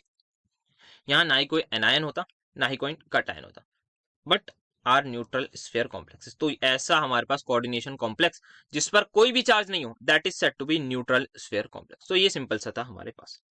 Next we have to calculate the spin only magnetic moment of a divalent cation. अच्छा एक कैटायन है, मैं मान लेता हूँ M, उस पर 2 पॉजिटिव है, ऑफ ट्रांजिशन वेलेंस, अच्छा D ब्लॉक का है, विद एटॉमिक नंबर 25। लो सोने पर सुहागा, इन्होंने बोल दिया एटॉमिक नंबर 25 है तो हम सभी को पता है, बच्चा बच्चा जानता है, वो बात हो रही है मैंगनीज की। मैंगनीज 2+ की बात हो रही है, तो मैं पहले अगर मैंगनीज की कॉन्फिगरेशन लिखूं that will B 3d5 4s2। Yes और नो? Yes sir. तो अगर 2 इलेक्ट्रॉन लूज कर दिए तो सर 4s में से जाएंगे, तो ये आपके पास आ गई। क्या बताना है आपको? Magnetic moment number of unpaired electron 5 है सर, d5 है, तो मतलब पांचों के पांचों क्या है? अनपेयर्ड है। म्यू की वैल्यू निकाल लीजिए n इंटू n प्लस 2 वाले फॉर्मूले से। n क्या है? 5, n प्लस 2 क्या हो जाएगा? 5 plus 2, that will B √35 bore magneton, जिसको आप अप्रोक्सीमेटली लिख सकते हैं 5.9 बोर मैग्नेटॉन। ठीक है सर, ये बात होगी। देन यहाँ पर बात करनी है salts of Ti4 positive are colourless. ठीक है भाई, बात करते हैं टाइटेनियम का। सबसे पहले एटॉमिक नंबर बताइए। तो सर स्कैंडियम टाइटेनियम मतलब 22। कॉन्फ़िगरेशन लिख के देख लेते हैं, क्या पता कुछ और पता लग जाए। सर ये हो गई 3d2 4s2। सर यहाँ पे टाइटेनियम 4 पॉजिटिव की बात हो रही है, मतलब चारों के चारों इलेक्ट्रॉन को आप बाहर पहुंचा दीजिए, तो मतलब 3d0 4s0। अब मुझे बताइए, अगर इसके पास नंबर ऑफ अनपेयर्ड इलेक्ट्रॉन 0 है, तो क्या यहाँ पर डी ट्रांजिशन पॉसिबल है? ध्यान से नो, डी ट्रांजिशन का पॉसिबल है कि जब अनपेयर्ड इलेक्ट्रॉन होंगे, तो यहाँ तो सबसे पहली बात डी ट्रांजिशन पॉसिबल ही नहीं है। तो डी ट्रांजिशन यहाँ पर जो है वो पॉसिबल नहीं है, जिसकी वजह से क्या होगा? कलर ही नहीं आएगा। No colour will be there in the, कहां पर? In the salts. कलर यहाँ पर कोई भी नहीं आएगा। तो रीजन क्या बताना है भाई? यही बताना है कि इसकी कॉन्फ़िगरेशन लिख दीजिएगा, बता दीजिएगा कि भाई नंबर ऑफ अनपेयर्ड इलेक्ट्रॉन ही नहीं है। अगर नंबर ऑफ अनपेयर्ड इलेक्ट्रॉन ही नहीं है तो डी ट्रांजिशन कहां से होगा? डी ट्रांजिशन किसका? इलेक्ट्रॉन्स का डी ट्रांजिशन कहां से होगा? अगर डी ट्रांजिशन ही होगा तो कलर कहां से आएगा? तो that's why salts of Ti4 positive are colourless. What is lanthanide contraction? तो लेंथेनाइट कॉन्ट्रैक्शन की बात करते हैं। तो यहाँ पर मैं आपको एक एग्जाम्पल से समझा रहा हूँ। यहाँ पे मैं सिर्फ 2 शेल बना रहा हूँ, आपको बाकी समझ में आ जाएगा। ये मैंने 2 शेल बना ली, ठीक है। क्या होगा यहाँ पर? लास्ट वाले इलेक्ट्रॉन की बात करते हैं। ये जो प्रोटॉन है, इस पर कुछ चार्ज होगा। कितना चार्ज होगा? जितना इसका एटॉमिक नंबर होगा उतने प्रोटॉन्स होंगे। ये प्रोटॉन इस वाले इलेक्ट्रॉन को अपनी तरफ अट्रैक्ट करेगा। हाँ सर करेगा। अब मुझे बताइए, जितना ज्यादा, ये लास्ट शेल का इलेक्ट्रॉन है, मैंने 2 दिखाए हैं, आप ज्यादा भी बना लीजिए, समझाने के लिए 2 बनाए। जितना ज्यादा प्रोटॉन अट्रैक्ट करेगा इलेक्ट्रॉन को, क्या उतना ही ज्यादा इलेक्ट्रॉन क्लोज आएगा? यस सर, जितनी ज्यादा अट्रैक्शन मतलब उतना ज्यादा क्लोज आएगा। क्या जितना ज्यादा क्लोज आएगा उतना ज्यादा साइज कम होगा किसी भी एटम का? हाँ सर, अगर प्रोटॉन बहुत अच्छे से अपनी तरफ खींच पा रहा है तो इलेक्ट्रॉन इधर आएगा तो हमारा साइज कुछ थोड़ा छोटा हो जाएगा। इतनी बात क्लियर है? ठीक है। तो प्रोटॉन जो है वो अट्रैक्ट कर रहा होता है अच्छा खासा, बहुत बेहतरीन तरीके से। बट क्या होता है यहाँ पर आपको, क्या एक अंदर इलेक्ट्रॉन दिख रहा है? हाँ सर, अंदर इलेक्ट्रॉन होते हैं। जैसे यहाँ पे 2 शेल है तो इसमें 1 शेल का इलेक्ट्रॉन है, और अंदर बात, और अगर बड़ा होगा तो यहाँ पे और शेल्स के इलेक्ट्रॉन होंगे। तो ये क्या करेगा? इसको सर रिपेल करेगा। तो क्या ये प्रोटॉन के काम में टांग अड़ा रहा है? हाँ सर, प्रोटॉन कह रहा है भाई मैं साइज कम करना चाह रहा हूँ पर तुम टांग अड़ा दो, तो इलेक्ट्रॉन रिपेल करेगा। ठीक, तो यहाँ पे जो रिपेल्शन होती है ना हर इलेक्ट्रॉन की, वो ठीक ठाक होती है। तो ये बोलते हैं कि प्रोटॉन जितना अपनी तरफ अट्रैक्ट कर पा रहा था उतना नहीं कर पा रहा। अगर प्रोटॉन के पास 20 प्रोटॉन थे, वो 20 प्रोटॉन की पावर से अट्रैक्ट कर पाएगा, करना चाहता है या करने की कोशिश कर रहा है, पर इलेक्ट्रॉन चुल करके उन 20 प्रोटॉन्स की जगह 18 या 17 इलेक्ट्रॉन्स का ही फोर्स जनरेट कर पा रहे हैं, क्योंकि कुछ कैंसिल हो जा रहा है। आपने फिजिक्स नहीं पढ़ी है ना कि नेट फोर्स क्या होता है? इधर एक डायरेक्शन में, इधर एक इस डायरेक्शन में फोर्स जा रहा है, तो यहाँ पे नेट फोर्स जो है वो थोड़ा कम हो जाएगा। तो नेट फोर्स जो आप बोल सकते हैं, या जो नेट अट्रैक्शन है, उसी को हम बोलते हैं कि इफेक्टिव न्यूक्लियर चार्ज। इफेक्टिवली कितना जो प्रोटॉन है अपनी तरफ अट्रैक्ट कर पा रहा है। अब मुझे बताइए, जितना ज्यादा इफेक्टिव न्यूक्लियर चार्ज होगा, जिसको मैं जेड इफेक्टिव से लिख रहा हूँ, जितना ज्यादा इफेक्टिव न्यूक्लियर चार्ज होगा उतना क्या इलेक्ट्रॉन को अपनी तरफ खींच लेगा? हाँ सर। उतना साइज क्या होगा? कम होगा। तो ये एक रिलेशन याद रखना है, ठीक। तो जितना ज्यादा इफेक्टिव न्यूक्लियर चार्ज उतना साइज कम होगा। अब हमारे पास क्या होता है, जब हम बात करें लेंथेनॉइड्स की, तो लेंथेनॉइड्स के केस में जो इलेक्ट्रॉन्स होते हैं वो 4f में आते हैं। अब यहाँ पर ये जो रिपल्जन हो रही है ना, इसी रिपल्जन को हम एक नाम देते हैं, दैट इज शील्डिंग इफेक्ट। इसको बोलते हैं क्या? शील्डिंग इफेक्ट हम इसको बोलते हैं। ये इलेक्ट्रॉन जो ये शील्ड कर रहे हैं, रिपेल कर रहे हैं, तो यहाँ पे शील्डिंग हो रही है। जितनी ज्यादा ये हमारी शील्डिंग होगी उतना ज्यादा प्रोटॉन को परेशानी होगी। हाँ सर, उतना ज्यादा। क्या उतना ज्यादा इफेक्टिव न्यूक्लियर चार्ज कम होगा? हाँ सर, जितना ज्यादा इफेक्टिव न्यूक्लियर चार्ज कम उतना ज्यादा साइज, ठीक है। But in case of 4f electron, जो 4f के इलेक्ट्रॉन्स हैं उनकी जो शील्डिंग है वो पुअर शील्डिंग होती है। इसको शील्डिंग कांस्टेंट बोलते हैं, सिग्मा। तो इनका होता है पुअर सिग्मा, मतलब क्या? रिपल्जन कम। सोच के बताइए, अगर रिपल्जन कम है तो अट्रैक्शन ज्यादा, अगर अट्रैक्शन ज्यादा है, या फिर मैं बोलूं अगर इनकी जो शील्डिंग है वो कम है, इसका मतलब इफेक्टिव न्यूक्लियर चार्ज मेरा ज्यादा हो जाएगा, क्योंकि अट्रैक्शन ज्यादा है। अगर अट्रैक्शन ज्यादा है तो क्या ज्यादा खींच पाएगा अपनी तरफ इलेक्ट्रॉन को? Yes sir. तो ज्यादा अपनी तरफ अगर अट्रैक्ट कर पाएगा, इसका मतलब साइज क्या होगा? कम होगा। So this is what do we mean by lanthanide contraction. क्या होता है यहाँ पर, आप इसको एक बार रीड कर लीजिए। जैसे जैसे हम लेंथेनॉइड की सीरीज में जाते हैं, डिक्रीज होता है हमारे पास एटॉमिक और आयनिक रेडिया। इसी डिक्रीज को हम बोलते हैं basically lanthanide contraction. As we move from one element to another, nuclear charge क्या हो रहा है? इंक्रीज हो रहा है 1 यूनिट से। हाँ सर, क्योंकि एक प्रोटॉन बढ़ रहा है और एक इलेक्ट्रॉन भी ऐड हो रहा है। बट जो इलेक्ट्रॉन है ये कहाँ पे ऐड हो रहा है? Are added to the same inner 4f subshell. और जो 4f के इलेक्ट्रॉन्स हैं वो शील्ड करते हैं each other from the nuclear charge poorly. इनकी क्या होती है? पुअर शील्डिंग होती है due to their diffuse nature. इनका जो शेप होता है 4f इलेक्ट्रॉन्स, 4f ऑर्बिटल्स का, वो डिफ्यूज होता है। ऑर्बिटल्स में इलेक्ट्रॉन होते हैं। तो यहाँ पे क्या होता है, जैसे जैसे atomic number and nuclear charge हमारे पास इंक्रीज होता है। Effective nuclear charge experience by 4f electron जो है वो इंक्रीज हो जाता है। एज अ रिजल्ट हमारे पास पूरे जो सारे के सारे 4f इलेक्ट्रॉन शेल है वो एक्चुअल में क्या हो जाता है, कॉन्ट्रैक्ट्स मतलब छोटा हो जाता है at each successive element, so that's why size keep on decreasing. I hope ये आपको समझ में आया होगा, जो बहुत बेहतरीन तरीके से समझा दिया है यहाँ से। Next we have to write the preparation of acetic acid from dry ice. Dry ice सबसे पहले पता होनी चाहिए क्या होती है सर। सबसे पहले जो ड्राई आइस है वो हमारी होती है आपका CO2 को हम बोलते हैं ड्राई आइस। तो ड्राई आइस से हमें क्या बनाना है देख लेते हैं। तो ड्राई आइस ये रही, इससे हमें बनाना है हमारा एसिटिक एसिड जिसको हम बोलते हैं CH3COH। तो कुछ नहीं करना, ग्रिग्नार्ड रिएजेंट से रिएक्शन करा दिए। मुझे बताइए ड्राई आइस में कितने कार्बन है। सर मुझे इसमें तो एक कार्बन दिख रहा है, तो एक कार्बन और कहीं से लाना है। हाँ सर, तो वो कहाँ से लाएंगे, ग्रिग्नार्ड रिएजेंट ले आइए एक कार्बन का, CH3MgCl ले आइए या MgBr ले आइए। क्या होगा यहाँ पर सर, ऑक्सीजन मोर इलेक्ट्रोनेगेटिव है, ये लेस इलेक्ट्रोनेगेटिव है। कार्बन ज्यादा इलेक्ट्रोनेगेटिव या magnesium, sir magnesium delta positive, यहाँ पर डेल नेगेटिव, तो नेगेटिव पॉजिटिव का अटैक करा दिया। तुम यहाँ आ जाओ, ये बॉन्ड इधर शिफ्ट होगी, तुम यहाँ जाओ, तो आपको जो मिलेगा वो क्या मिलेगा फर्स्ट स्टेप में, that will be something like this. तो CH3 आ गया किस पर, C पर। यहाँ पर क्या आ गया, एक double bond oxygen as it is, एक O पर नेगेटिव, देन Mg पॉजिटिव और Cl हमारे पास आ जाएगा। नाउ इसको क्या करेंगे हम, इसको रिएक्शन करा देंगे हम H2O विद डाइल्यूट HCl। तो एसिडिफिकेशन करा के ये ग्रुप हट जाएगा हमारे पास, और ये जो MgCl था, MgCl इसके साथ हमारे पास एक OH लग जाएगा, क्योंकि वाटर में से H पॉजिटिव आ गया यहाँ पर, और एक यहाँ पर जो डाइल्यूट HCl में बेसिकली जो H पॉजिटिव यहाँ गया, OH नेगेटिव जो बचा वो यहाँ पर आ गया। तो ये हमारे पास क्या बन गया, बन गया हमारा एसिटिक एसिड। नेक्स्ट हमें कहाँ से बनाना है, acetyl chloride. Acetyl chloride, acetyl chloride मतलब ये, इस एसिटाइल क्लोराइड से मुझे बनाना है मेरा एसिटिक एसिड। बना लेते हैं, कोई दिक्कत की बात नहीं, अलग ही रिएक्शन बुक्स में हमारे पास प्रेजेंट। तो सिंपल भाई पानी से रिएक्शन करा दीजिए।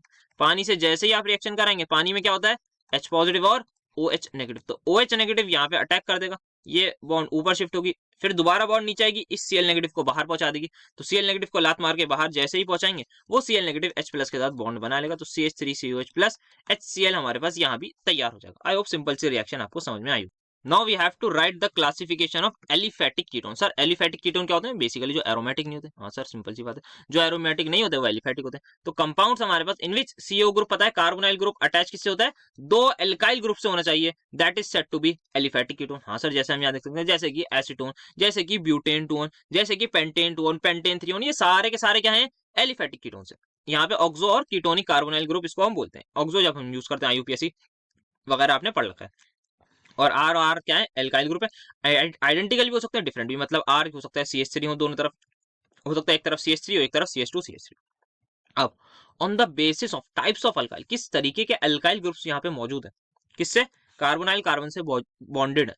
तो एलिफेटिक कीटोन्स को हम क्लासिफाई करते हैं सिंपल और मिक्स्ड। बहुत सिंपल है, कोई ज्यादा लॉजिक साइंस इसमें, बहुत ज्यादा लॉजिकल बात नहीं कर रहे हैं यहाँ पे। सिंपल का मतलब सिमेट्रिकल, सिमेट्रिकल नाम से ही पता लग रहा है दोनों अल्काइल ग्रुप क्या होंगे, सेम होंगे। बोलिए ये सुनो, क्या आप सभी को समझना है, हाँ सर समझ में आ गया। एसीटोन जैसे कि dimethyl ketone, diethyl ketone, dipropyl ketone ले लीजिए आप, डाइथाइल कीटोन का IUPAC नेम आपका हो जाएगा पेंटेन थ्रियोन, हो जाएगा नहीं, हाँ सर हो जाएगा। तो यहाँ पर क्या है, alkyl to carbonyl carbon are identical and are called as simple ketones और symmetrical ketones। फॉर एग्जाम्पल में हमारे पास ये। Then second we have mixed और अनसिमेट्रिकल कीटोन्स। मिक्स का मतलब क्या है, मतलब ऑब्वियस सी बात है, मिक्स मतलब अनसिमेट्रिकल से पता लग रहा है, सिंपल मतलब सिमेट्रिकल, मिक्स मतलब अनसिमेट्रिकल। अनसिमेट्रिकल में पता लग रहा है भाई अल्काइल ग्रुप जो होंगे वो डिफरेंट होंगे। बस ये हमारे पास सिंपल सी क्लासिफिकेशन थी। जैसे कि इथाइल मिथाइल कीटोन, इसका IUPAC नेम क्या हो जाएगा सर, ये 4 कार्बन का, तो ब्यूटेन टू ऑन। यहाँ पर देखें इथाइल एन प्रोपाइल कीटोन, तो यहाँ पर आप देख सकते हैं इसका IUPAC नेम हो जाएगा 1 2 3 4 5 6 7, तो ये क्या है, heptane 4 on, sorry heptane 3 on हो जाएगा। इस तरीके से हम इनको क्लासिफाई करते हैं। Now we have to tell what is the action of sodium hypoiodide on acetone. Acetone, acetone पर हमें एक्शन बताना है, तो ये कुछ नहीं है, सिंपल हमारी हेलोफॉर्म रिएक्शन है। सोडियम हाइपोआयोडाइड क्या होता है हमारे पास, NaOI होता है। तो यहाँ पर एसीटोन ये रहा, इसकी रिएक्शन हम करा रहे हैं NaOI से। तो यहाँ पर या तो NaOI लिखा हुआ आएगा, और या फिर जो ये एक्चुअल में क्या होता है, NaOH ही होता है, कुछ नहीं होता है, NaOH होता है। रिएक्शन कराएंगे कुछ नहीं, यहाँ पर अगर एक कोई भी मिथाइल ग्रुप है, कोई भी मिथाइल ग्रुप है, C डबल बॉन्ड O के बराबर है, CH3 होना चाहिए प्रॉपर, CH2 नहीं चलेगा। CH3 अगर है तो उसी से बना देते हैं हम CHI3, उसी CH3 का बन जाता है CHI3 प्लस साथ में जो बचा हुआ ग्रुप है उसकी बना दीजिए कार्बोक्सिलिक एसिड की प्यारी सी सॉल्ट। तो ये इसकी सॉल्ट बन गई। साथ में बाय प्रोडक्ट लिखना चाहे तो लिख सकते हैं 2NaOH, या बेस हमारे पास जो है वो बच जाता है फाइनल मीडियम। आई होप आप सभी को ये चीज क्लियर होगी, बहुत ज्यादा सिंपल सी रिएक्शन थी।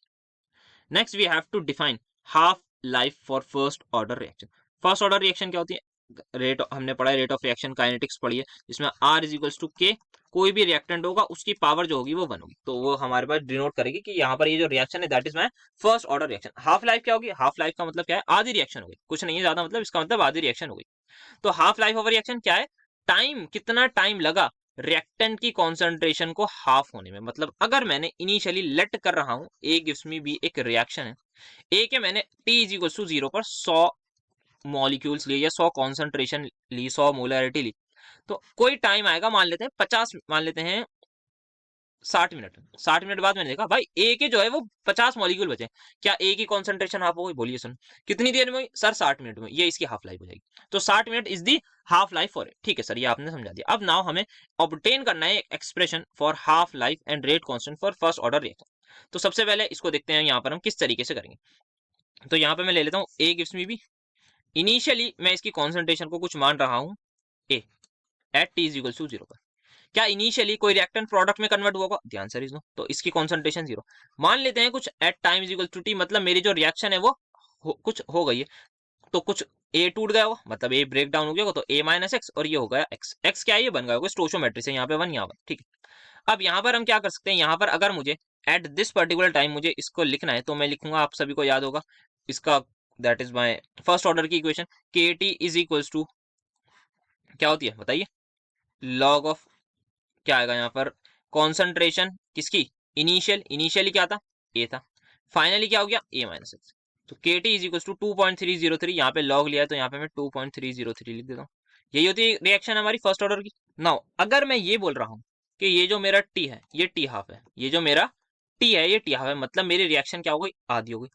इसका मतलब मैं ये बोल सकता हूँ अगर मेरी इनिशियल कॉन्सेंट्रेशन ए थी, तो ए माइनस एक्स की वैल्यू क्या ए बाय 2 हो जाएगी, यस सर, ए माइनस एक्स की वैल्यू क्या हो जाएगी, ए बाय 2 हो जाएगी। तो यहाँ पर एक बार पुट करके देखिए, के है रेट कांस्टेंट, जो भी रिएक्शन होगा इन टर्म्स ऑफ कुछ भी इस रिएक्शन का जो रेट कांस्टेंट होगा दैट इज माय ए, ठीक है। यहाँ पर K into T is equals to 2.303, log of initial concentration क्या है ए, फाइनल क्या हो जाएगी 50%, जैसे ही रिएक्शन हो जाएगी ए बाय 2, सिंपल। इससे ये कैंसिल गया, ये ऊपर आके log 2, log 2 की वैल्यू क्या होती है 0.3 होती है अप्रोक्सीमेटली, तो k into T is equals to 2.303 into 0.3 आ जाएगा। तो यहाँ से फाइनली जो टी हाफ, अब ये टी क्या है, इस टी को मैं टी हाफ बोल सकता हूँ, टी हाफ मतलब फर्स्ट ऑर्डर रिएक्शन की हाफ लाइफ, मतलब रिएक्शन जो है अब आधी कंप्लीट हो गई, तो टी हाफ मेरे पास इक्वल हो जाएगा 0.693 by K. So that's how we have to derive the formula. बहुत ही ज्यादा सिंपल तरीके से ये डिराइव भी हो गया है। Next we have to calculate the standard enthalpy of formation of ethanol की हमें स्टैंडर्ड एंथैल्पी ऑफ फॉर्मेशन करनी है कैलकुलेट, ठीक है। तो यहाँ पर स्टैंडर्ड एंथैल्पी ऑफ फॉर्मेशन मतलब जो इथेनॉल है उसको हमें प्रोडक्ट में बनाना है। कहाँ से बनाना है, उसके एलिमेंट्स क्या क्या है, कार्बन है, हाइड्रोजन है, ऑक्सीजन है, और जो भी उसके एलिमेंट्स हो that has to be present in their elementary state, जैसे वो नेचर में पाए जाते हैं। तो हाइड्रोजन कैसे पाई जाती है नेचर में, सर H2 की फॉर्म में। ऑक्सीजन कैसे पाई जाती है नेचर की फॉर्म में, O2 की फॉर्म में। गैस में, हाँ सर गैस में, गैस में। Carbon as a solid graphite हम बोलते हैं उसको, उसकी एलिमेंट्री फॉर्म। यहाँ पर अगर मैं रिएक्शन को बैलेंस करूँ तो यहाँ पे मुझे 2 लगाना पड़ेगा, और यहाँ पर आप, हाँ सर रिएक्शन आपकी हो गई बैलेंस, ठीक है। तो इस रिएक्शन का बेसिकली मुझे डेल्टा एच बताना है, ठीक है। तो यहाँ पे क्या बताना है, स्टैंडर्ड एंथैल्पी ऑफ फॉर्मेशन, तो जो भी इस रिएक्शन का डेल्टा एच होगा that is simply delta H not formation for CH3OH हो जाएगा हमारे पास। अब यहाँ पे इस रिएक्शन को हमें इन तीनों रिएक्शंस की मदद से बनाना है। कैसे, क्या मैं, मुझे कुछ ऐसा करना है कि मैं ये रिएक्शन बना दूं। अब मैं कैसे ये रिएक्शन को बनाऊंगा, दैट्स वेयर अब मेरी यहाँ पर काम करना होगा, सोच के। तो कैसे बनाते हैं, तो सबसे पहले देखिए प्रोडक्ट साइड में क्या है, CH3OH। इस फर्स्ट रिएक्शन में जो मेरा प्रोडक्ट साइड है वहां क्या, वहां पर रिएक्टेंट साइड में क्या है CH3OH, तो मुझे सबसे पहले फर्स्ट रिएक्शन को रिवर्स कर देना है। जैसे ही मैं फर्स्ट रिएक्शन को रिवर्स करूंगा मेरा डेल्टा एच पॉजिटिव हो जाएगा। हाँ सर हेस लॉ कहता है हमारे पास, अगर रिएक्शन रिवर्स हो गई तो डेल्टा एच नेगेटिव, नेगेटिव का मतलब पहले ही नेगेटिव था तो अब क्या हो जाएगा पॉजिटिव, एक पॉइंट हो गया। नेक्स्ट क्या देखना है, मुझे कार्बन चाहिए रिएक्टेंट साइड में, ठीक है सर अच्छी बात है। और मुझे कार्बन रिएक्टेंट साइड में चाहिए, ऑक्सीजन चाहिए रिएक्टेंट साइड में, और हाइड्रोजन भी चाहिए। बट हाइड्रोजन के यहाँ पर कितने मॉलिक्यूल चाहिए, 2 मॉलिक्यूल चाहिए, ठीक है सर ये बात भी समझ आ गई। तो यहाँ पर कहीं ना कहीं एक और बात समझ में आ रही है कि हाइड्रोजन के अगर 2 मॉलिक्यूल चाहिए तो इस रिएक्शन को 2 से मल्टीप्लाई करना होगा। यस सर ये बात भी समझ में आ रही है। तो इस रिएक्शन को मुझे 2 से मल्टीप्लाई करना होगा, मतलब इसका डेल्टा एच भी क्या हो जाएगा 2 से मल्टीप्लाई। हाँ सर, तो यहाँ पर जो हमने बोला है उसको मैं लिख रहा हूँ। तो सबसे पहले मैंने क्या करा है, रिवर्स कर दिया रिएक्शन फर्स्ट को, रिवर्स कर दिया फर्स्ट रिएक्शन को। तो वो हो जाएगा मेरे पास CO2 प्लस 2H2, स्टेट्स नहीं लिख रहा मैं, will give me CH3OH liquid form में, प्लस 3/2 ऑक्सीजन। और इस रिएक्शन का जो डेल्टा H है उसको मैं डेल्टा H1 लिख रहा हूँ, वो मेरे पास हो गया माइनस का नहीं प्लस 726 किलो जूल। ठीक है, अब सेकंड वाली रिएक्शन को मैं एज इट इज लिख देता हूँ, carbon plus oxygen will give me carbon dioxide. इस रिएक्शन का जो डेल्टा H है वो मेरे पास इतना ही रहेगा जितना। सेकंड रिएक्शन को मैंने 2 से मल्टीप्लाई करा है, तो यहाँ पर मैं लिखता हूँ 2 दिस, ये आ जाएगा साथ में, will give me what 2 ice of H2O। और इस रिएक्शन के डेल्टा H को मुझे अब मल्टीप्लाई करना होगा 2 से, तो 2 into minus 286, that will become 2 ऊपर आ गया 117 का 7, 1 ऊपर आ गया तो माइनस 576 किलो जूल। ठीक है, ये बात हो गई। अब कुछ नहीं करिए, इन तीनों रिएक्शन को एक बार ऐड करिए, जितने भी रिएक्टेंट है उनको एक तरफ लिखिए, जितने भी प्रोडक्ट है उनको एक तरफ लिखिए, और देखिए आप सभी की आंखों के सामने किस तरीके से आंसर मौजूद होगा। तो CO2 सबसे पहले मैं ऊपर वाले जो उनको लिख देता हूँ, 2 H2O के मॉलिक्यूल प्लस कार्बन साहब प्लस ऑक्सीजन साहब plus 2 hydrogen atoms plus oxygen, तो O2 और O2 मिलके हो जाएंगे 2O2, तो डायरेक्टली मैं यहाँ पर 2O2 लिख रहा हूँ। देन अब आएगा प्रोडक्ट साइड, तो प्रोडक्ट साइड में हमारे पास क्या क्या है, सबसे पहले है इथेनॉल प्लस ये 3/2 O2 है। सबसे पहले क्या है, इथेनॉल प्लस 3/2 O2। तो मैंने रिएक्शन को, सारी रिएक्शंस को ऐड करा है, तो मेरा डेल्टा H भी ऐड हो जाएगा। हाँ सर वो बाद में कर लेंगे। तो CO2 आ गया प्लस 2H2O मेरे पास आ जाएगा। अब यहाँ पर आप देखिए, क्या इन दो H2O से इन दो H2O को कैंसिल कर दूं? हाँ सर कर दिए।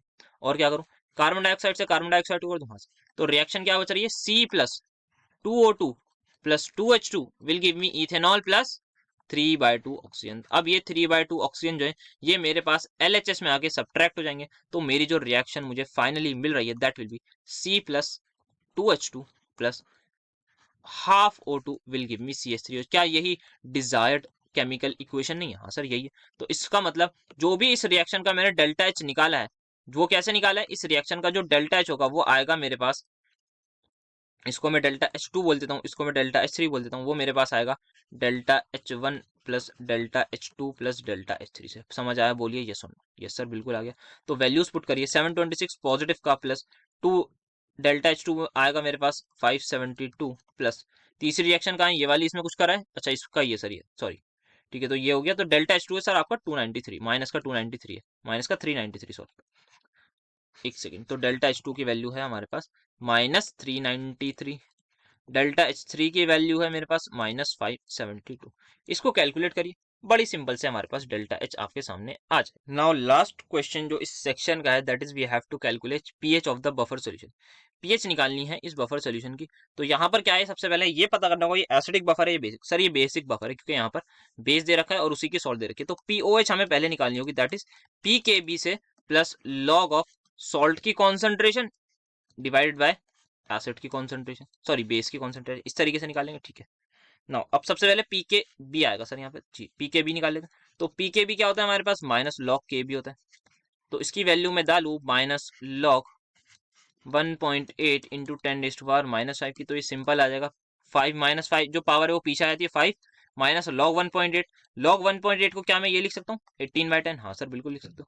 तो कैलकुलेट करूँ तो ये आ जाएगा 9 5। तो यहाँ पर मैं इसको कैलकुलेट करता हूँ, minus log 9 minus log 5, log की प्रॉपर्टी लगा दी, यस सर बिल्कुल लगा दी। लॉग 9 की वैल्यू क्या होती है सर, लॉग 9, लॉग 3 क्या होता है मुझे बताइए। सब लोग बोलेंगे सर लॉग 3 हमें याद है दैट इज 0.48। तो 0.48 का अगर मैं डबल कर दूं तो वही लॉग 3 होगा। सर लॉग 3 का स्क्वायर इज इक्वल टू, क्या मैं ट्वाइस ऑफ लॉग 3 लिख सकता हूँ? हाँ सर बिल्कुल लिख सकते हैं। 9 ये 9 होता है, लॉग 9 को क्या इसी तरीके से लिख सकता हूँ मैं? The answer is yes. ठीक है, ये हो गया। अब क्या करना है, लॉग 9 आ गया मेरे पास, लॉग 3 का स्क्वायर, 2 पीछे आ गया, तो log 3 की वैल्यू होती है 0.48, तो ये हो जाएगा हमारे पास 0.96 माइनस log 5।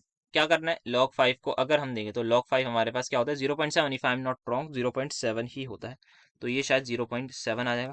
तो 5 माइनस 0.26 हमारे पास आ गए, and finally we will get 4.74 value. किसकी वैल्यू है ये, 4.74 या 76, 4.76 सॉरी। तो यही आ रही है ना, एक बार मैं चेक कर लूँ तो 0.2 से, हाँ लोग 0 पॉइंट अप्रोक्सीमेटली हमारे पास इतनी ही वैल्यू आएगी। तो 4 क्या आ गया है, ये हमारे पास आ गया PKB। तो PKB आ गया, तो यहाँ पे वैल्यू डालूँ तो POH बराबर PKB plus log of salt की कॉन्सेंट्रेशन है मेरे पास 0.02, तो 0.02 डिवाइड बाय 0.01, तो ये पॉइंट हटा, ये पॉइंट हटा, तो log 2 क्या है, log 2 हमारे पास होता है 0.3 अप्रोक्सीमेटली, तो प्लस 0.3, तो POH हमारे पास आ जाएगी 4 पॉइंट क्या, यहाँ मैं 4 एज इट इज लिखूँ, एक सेकेंड, 0.3 ऐड करें ना तो थोड़ा सा मैं, ये हो जाएगा 0.30, तो 4 आ जाएगा, 1 आ गया, देन 5.14, तो POH की वैल्यू हमारे पास आ रही है log 5.04, सॉरी, तो POH आ गया। अब पता है मैं PH प्लस POH किसके इक्वल होता है, 14 के। PH हमारे पास आ जाएगा 14 माइनस POH के, एंड POH हमने निकाली है 5.04, तो ये हमारे पास आ जाएगी PH will be equal to, 5 में कम कर दूं तो 8.96 के इक्वल अप्रोक्सीमेटली।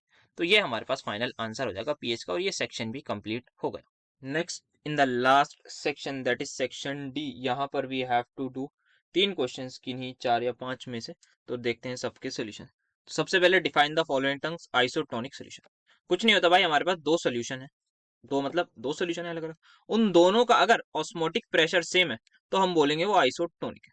मतलब जैसे मैंने यहाँ पर ले लिया सपोज 1 मोलर NaCl, और यहाँ पर मैं ले लूँ 1 मोलर, यूल से क्या करूँ, कोई सा भी सोल्यूशन ले लूँ, या बेटर टू राइट, यहाँ पर मैं 1 मोलर ग्लूकोज ले लूँ, यहाँ पर 1 मोलर फ्रक्टोज ले लूँ। इसका सोल्यूशन मैंने ले लिया। इन दोनों का जो ऑस्मोटिक प्रेशर है वो सेम आएगा, क्योंकि टेम्परेचर सेम होगा, टेम्परेचर T है, R की वैल्यू होगी, तो pi is equals to CRT, C concentration 1, R into T temperature, तो यहाँ पर आ जाएगा। तो इन दोनों का जो ऑस्मोटिक प्रेशर है वो सेम होगा, तो यहाँ पर कोई भी नेट फ्लो ऑफ सॉल्वेंट नहीं देखने को मिलेगा। जितने सॉल्वेंट के मॉलिक्यूल्स यहाँ आ रहे होंगे उतने ही यहाँ जा रहे होंगे, तो दोनों कंपार्टमेंट्स में जो है हमारे पास सभी कुछ इक्वल रहेगा। तो ये होता है isotonic solution. Then we have to tell osmosis का क्या मतलब है। तो ऑस्मोसिस में क्या होता है, सबसे पहले हमारे पास दो सोल्यूशंस हैं या एक सोल्यूशन है, बेसिकली दो सॉल्यूशन बोल देते हैं, दो सॉल्यूशन है, इनकी कॉन्सेंट्रेशन डिफरेंट है, और इनको मैंने यहाँ एक सेमी परमिएबल मेम्ब्रेन से सेपरेट कर दिया। This is my semi permeable membrane. यहाँ पर लेट इट भी, यहाँ पर अब मैं ले लेता हूँ इस बार 1 मोलर NaCl, और यहाँ पर मैं ले लेता हूँ 2 मोलर KCl। तो यहाँ पर खुद ही सोच के बताइए किसकी कॉन्सेंट्रेशन ज्यादा है। सर इसकी 2 मोलर है तो इसकी ज्यादा है। ऑस्मोटिक प्रेशर किसका ज्यादा होगा, 2 मोलर वाले का। तो हमारा पास क्या होता है, जब भी ऐसा होता है तो यहाँ पर फ्लो ऑफ सॉल्वेंट देखने को मिलेगा। क्या देखने को मिलेगा, फ्लो ऑफ सॉल्वेंट। तो सोच के मुझे बताइए, अगर इसकी मोलैरिटी 2 मोलर है तो इसमें नंबर ऑफ मोल ज्यादा है अल्टीमेटली। हाँ sir, ultimately number of moles इसमें ज्यादा है। तो अगर इसमें मोल ज्यादा है तो क्या चीज अल्टीमेटली कम हो जाएगी, इसमें अल्टीमेटली सॉल्वेंट की मात्रा थोड़ी कम हो जाएगी कंपैरेटिवली। तो यहाँ पर क्या होगा, जो सॉल्वेंट है वो मूवमेंट दिखाने लगेगा। तो मतलब जो पानी हमारे पास 1 मोलर NaCl में कुछ, क्योंकि सॉल्यूशन है ना एक्वा सॉल्यूशन, मोलैरिटी क्या होती है, number of moles by volume. तो वाटर मान लेता हूं मैं सॉल्वेंट होगा, तो सॉल्वेंट मॉलिक्यूल्स इधर मूव करने लगेंगे। तो ऑस्मोसिस क्या होता है, हमारे पास टू डिफरेंट सॉल्यूशंस हैं, they are separated by semi permeable membrane. जो सॉल्वेंट मॉलिक्यूल है वो पास करेगा, कहां से पास करेगा, from a solution of lower concentration to higher वाले की तरफ। किसकी लोअर कॉन्सेंट्रेशन, सोल्यूट की लोअर कॉन्सेंट्रेशन। तो यहाँ पर हमारे पास ये दो पार्ट्स हो गए। Now let's calculate the density, क्या निकालनी है, डेंसिटी गोल्ड की निकालते हैं। तो गोल्ड अगर FCC है तो सबसे पहले डेंसिटी का formula is simple, N into molar mass divided by A cube, that is volume divide by Na। ठीक है, N हमारे पास क्या है, हमारे पास FCC में होता है, हमें पता है 4 होता है, into M, that is N क्या है हमारे पास, basically effective number of atoms 4 होते हैं। M मोलर मास गोल्ड का दे रखा है हमारे पास 197, divide by A cube, A क्या है हमारे पास 4.08 इंटू 10⁻⁻8 का whole cube, into Avogadro number is this. तो डेंसिटी जब हम फाइनली निकालेंगे तो डेंसिटी मेरे पास आ जाएगी 19.27 ग्राम पर सेंटीमीटर क्यूब। तो यहाँ पर हमारी डेंसिटी आ जाएगी, इसकी कैलकुलेट वगैरह करके जब फाइनल कैलकुलेशन होगी तो यहाँ पर ये आ गई हमारे पास इसकी डेंसिटी। तो ये हमारे पास हो गया question number 27। So first part में हमारे पास हमें मैथमेटिकल इक्वेशन लिखनी है for the first law of thermodynamics for isothermal process. तो सबसे पहले मुझे बताइए, delta U equal to Q plus W होता है फॉर एनी थर्मोडायनेमिक प्रोसेस का फर्स्ट लॉ आ गया है। ठीक है, अब हमें क्या बताना है, आइसोथर्मल प्रोसेस में, आइसोथर्मल का मतलब टेम्परेचर से, मतलब डेल्टा टी जीरो, और हमें पता है डेल्टा यू किसके इक्वल होता है, NCV डेल्टा टी के। बोलिए ये सुनो, अगर डेल्टा टी जीरो तो डेल्टा यू जीरो आ जाएगा। तो यहाँ पर मैं जैसे ही जीरो पुट करूंगा तो क्यू प्लस डब्ल्यू, तो क्यू क्या आ जाएगा मेरे पास, माइनस ऑफ वर्क डन। तो यहाँ पर हमने पहला डिराइव या पहला मैथमेटिकल इक्वेशन लिख ली। सेकंड चीज इन्होंने जो पूछी है वो एडियाबेटिक के लिए पूछी है। तो एडियाबेटिक में क्या होता है, हमारे पास जो है वो heat change will be zero. तो हीट चेंज मतलब क्यू की वैल्यू आती है जीरो, तो डेल्टा यू किसके इक्वल हो जाएगा यहाँ पर, डब्ल्यू के। तो यहाँ पर ये सेकेंड पार्ट हमारे पास हो गया। Now we have to derive the relation between pH and pOH. So let us start the derivation. तो यहाँ पर सबसे पहली चीज, जो के डब्ल्यू होता है, मुझे बताइए किसके इक्वल होता है सर, वो एच पॉजिटिव की concentration into O H negative की कॉन्सेंट्रेशन, इसके इक्वल होता है। हाँ सर। और हमें पता है एट 298 केल्विन ये वैल्यू किसके इक्वल होती है, ये इक्वल होती है 10⁻⁻14 के, इजंट इट? ठीक है सर। अब एक चीज देखिएगा, यहां पर मैं क्या कर रहा हूँ, टेकिंग लॉग बोथ साइड कर रहा हूँ, टेकिंग लॉग बोथ साइड। तो एक बार टेक करिए लॉग दोनों side, taking log both sides, तो it will become log of K W log of H positive into O H negative. सही बात है, बिल्कुल सही बात है सर। अब जरा एक पेज ले लूंगा फिर आगे करते हैं। नाउ यहाँ पर क्या है, लॉग की, अब यहाँ पे लॉग की प्रॉपर्टी लगेगी, that is log M into N is equals to log M plus log N.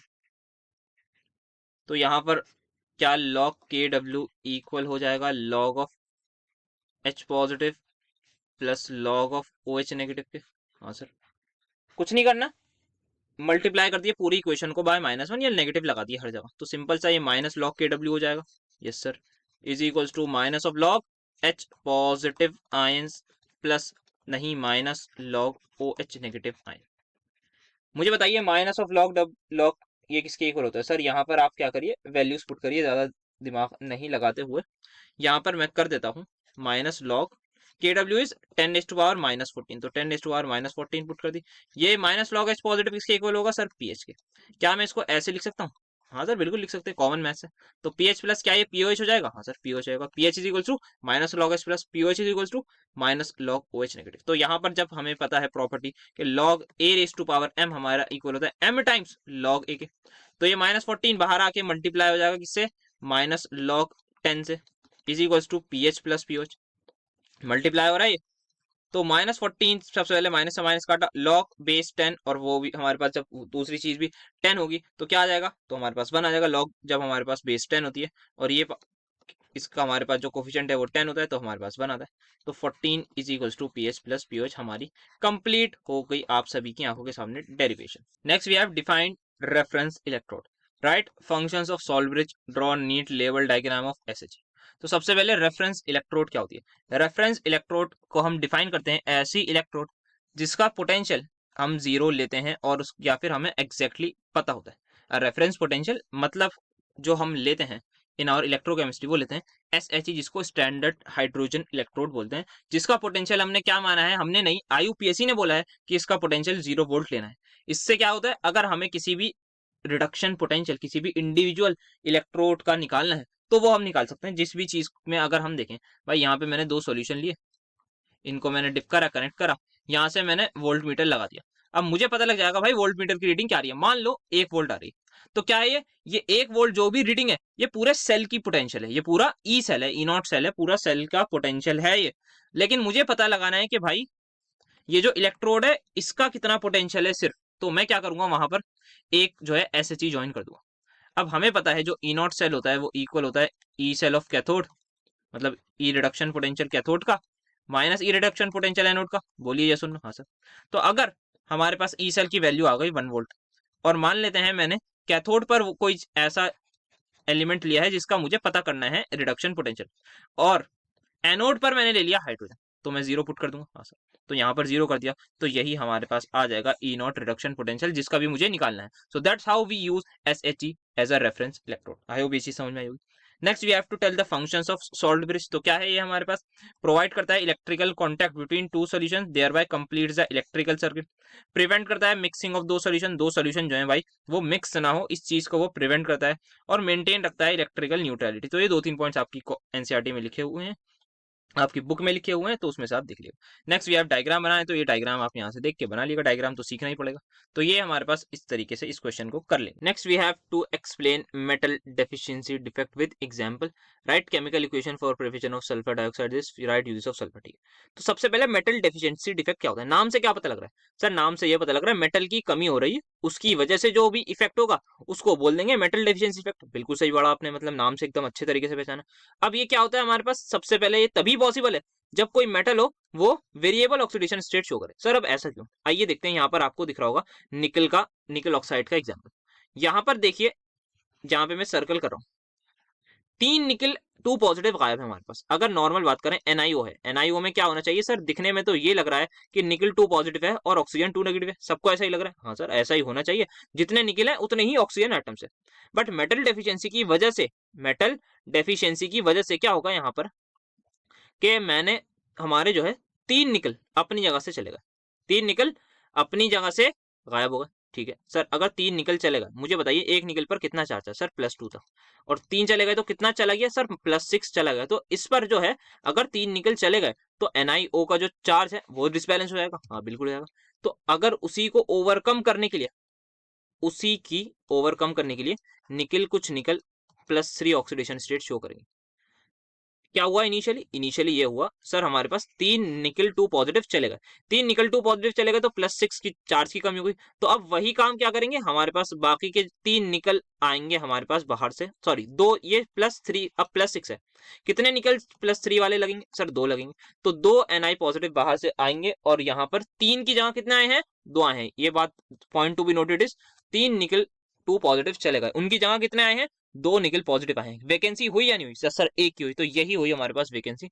जिसकी इससे क्या हुआ, निकल के आने से क्या हुआ सर? यहाँ पर कुछ नहीं हुआ, बस हमारे पास इलेक्ट्रिकल न्यूट्रलिटी मेंटेन हो गई कंपाउंड की। ठीक है, ये बात समझ में आई कि भाई 2-3 निकल गए हैं 2 पॉजिटिव वाले, कितने आए हैं? 2 आए हैं।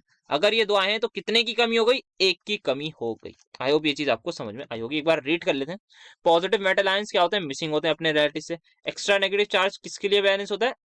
उसी मेटल की हायर ऑक्सीडेशन स्टेट के द्वारा बैलेंस किया जाता है। जैसे हायर मतलब प्लस, लोअर +2 है, हायर +3 हो गई।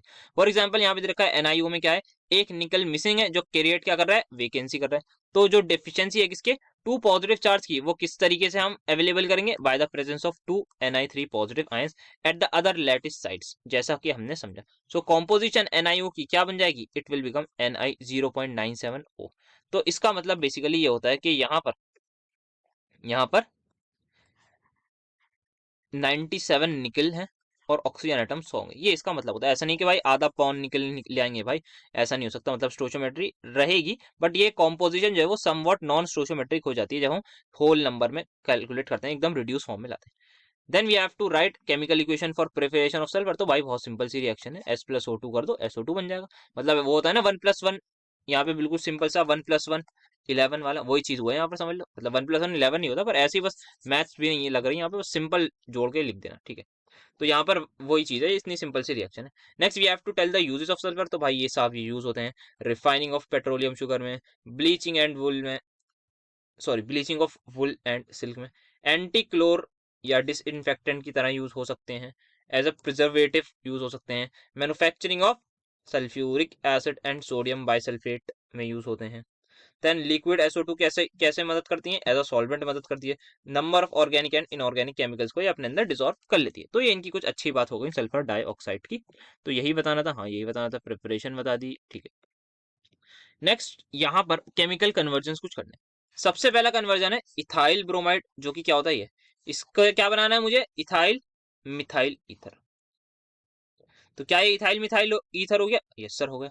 इथाइल ब्रोमाइड से क्या बन गया? इथाइल मिथाइल ईथर बन गया। ठीक है, नाउ यहाँ पर मुझे क्या करना होगा? यहाँ पे कुछ नहीं करना है, सिंपल सोडियम मिथॉक्साइड से रिएक्शन करा दीजिए। Na पॉजिटिव OCH3 नेगेटिव से क्या होगा?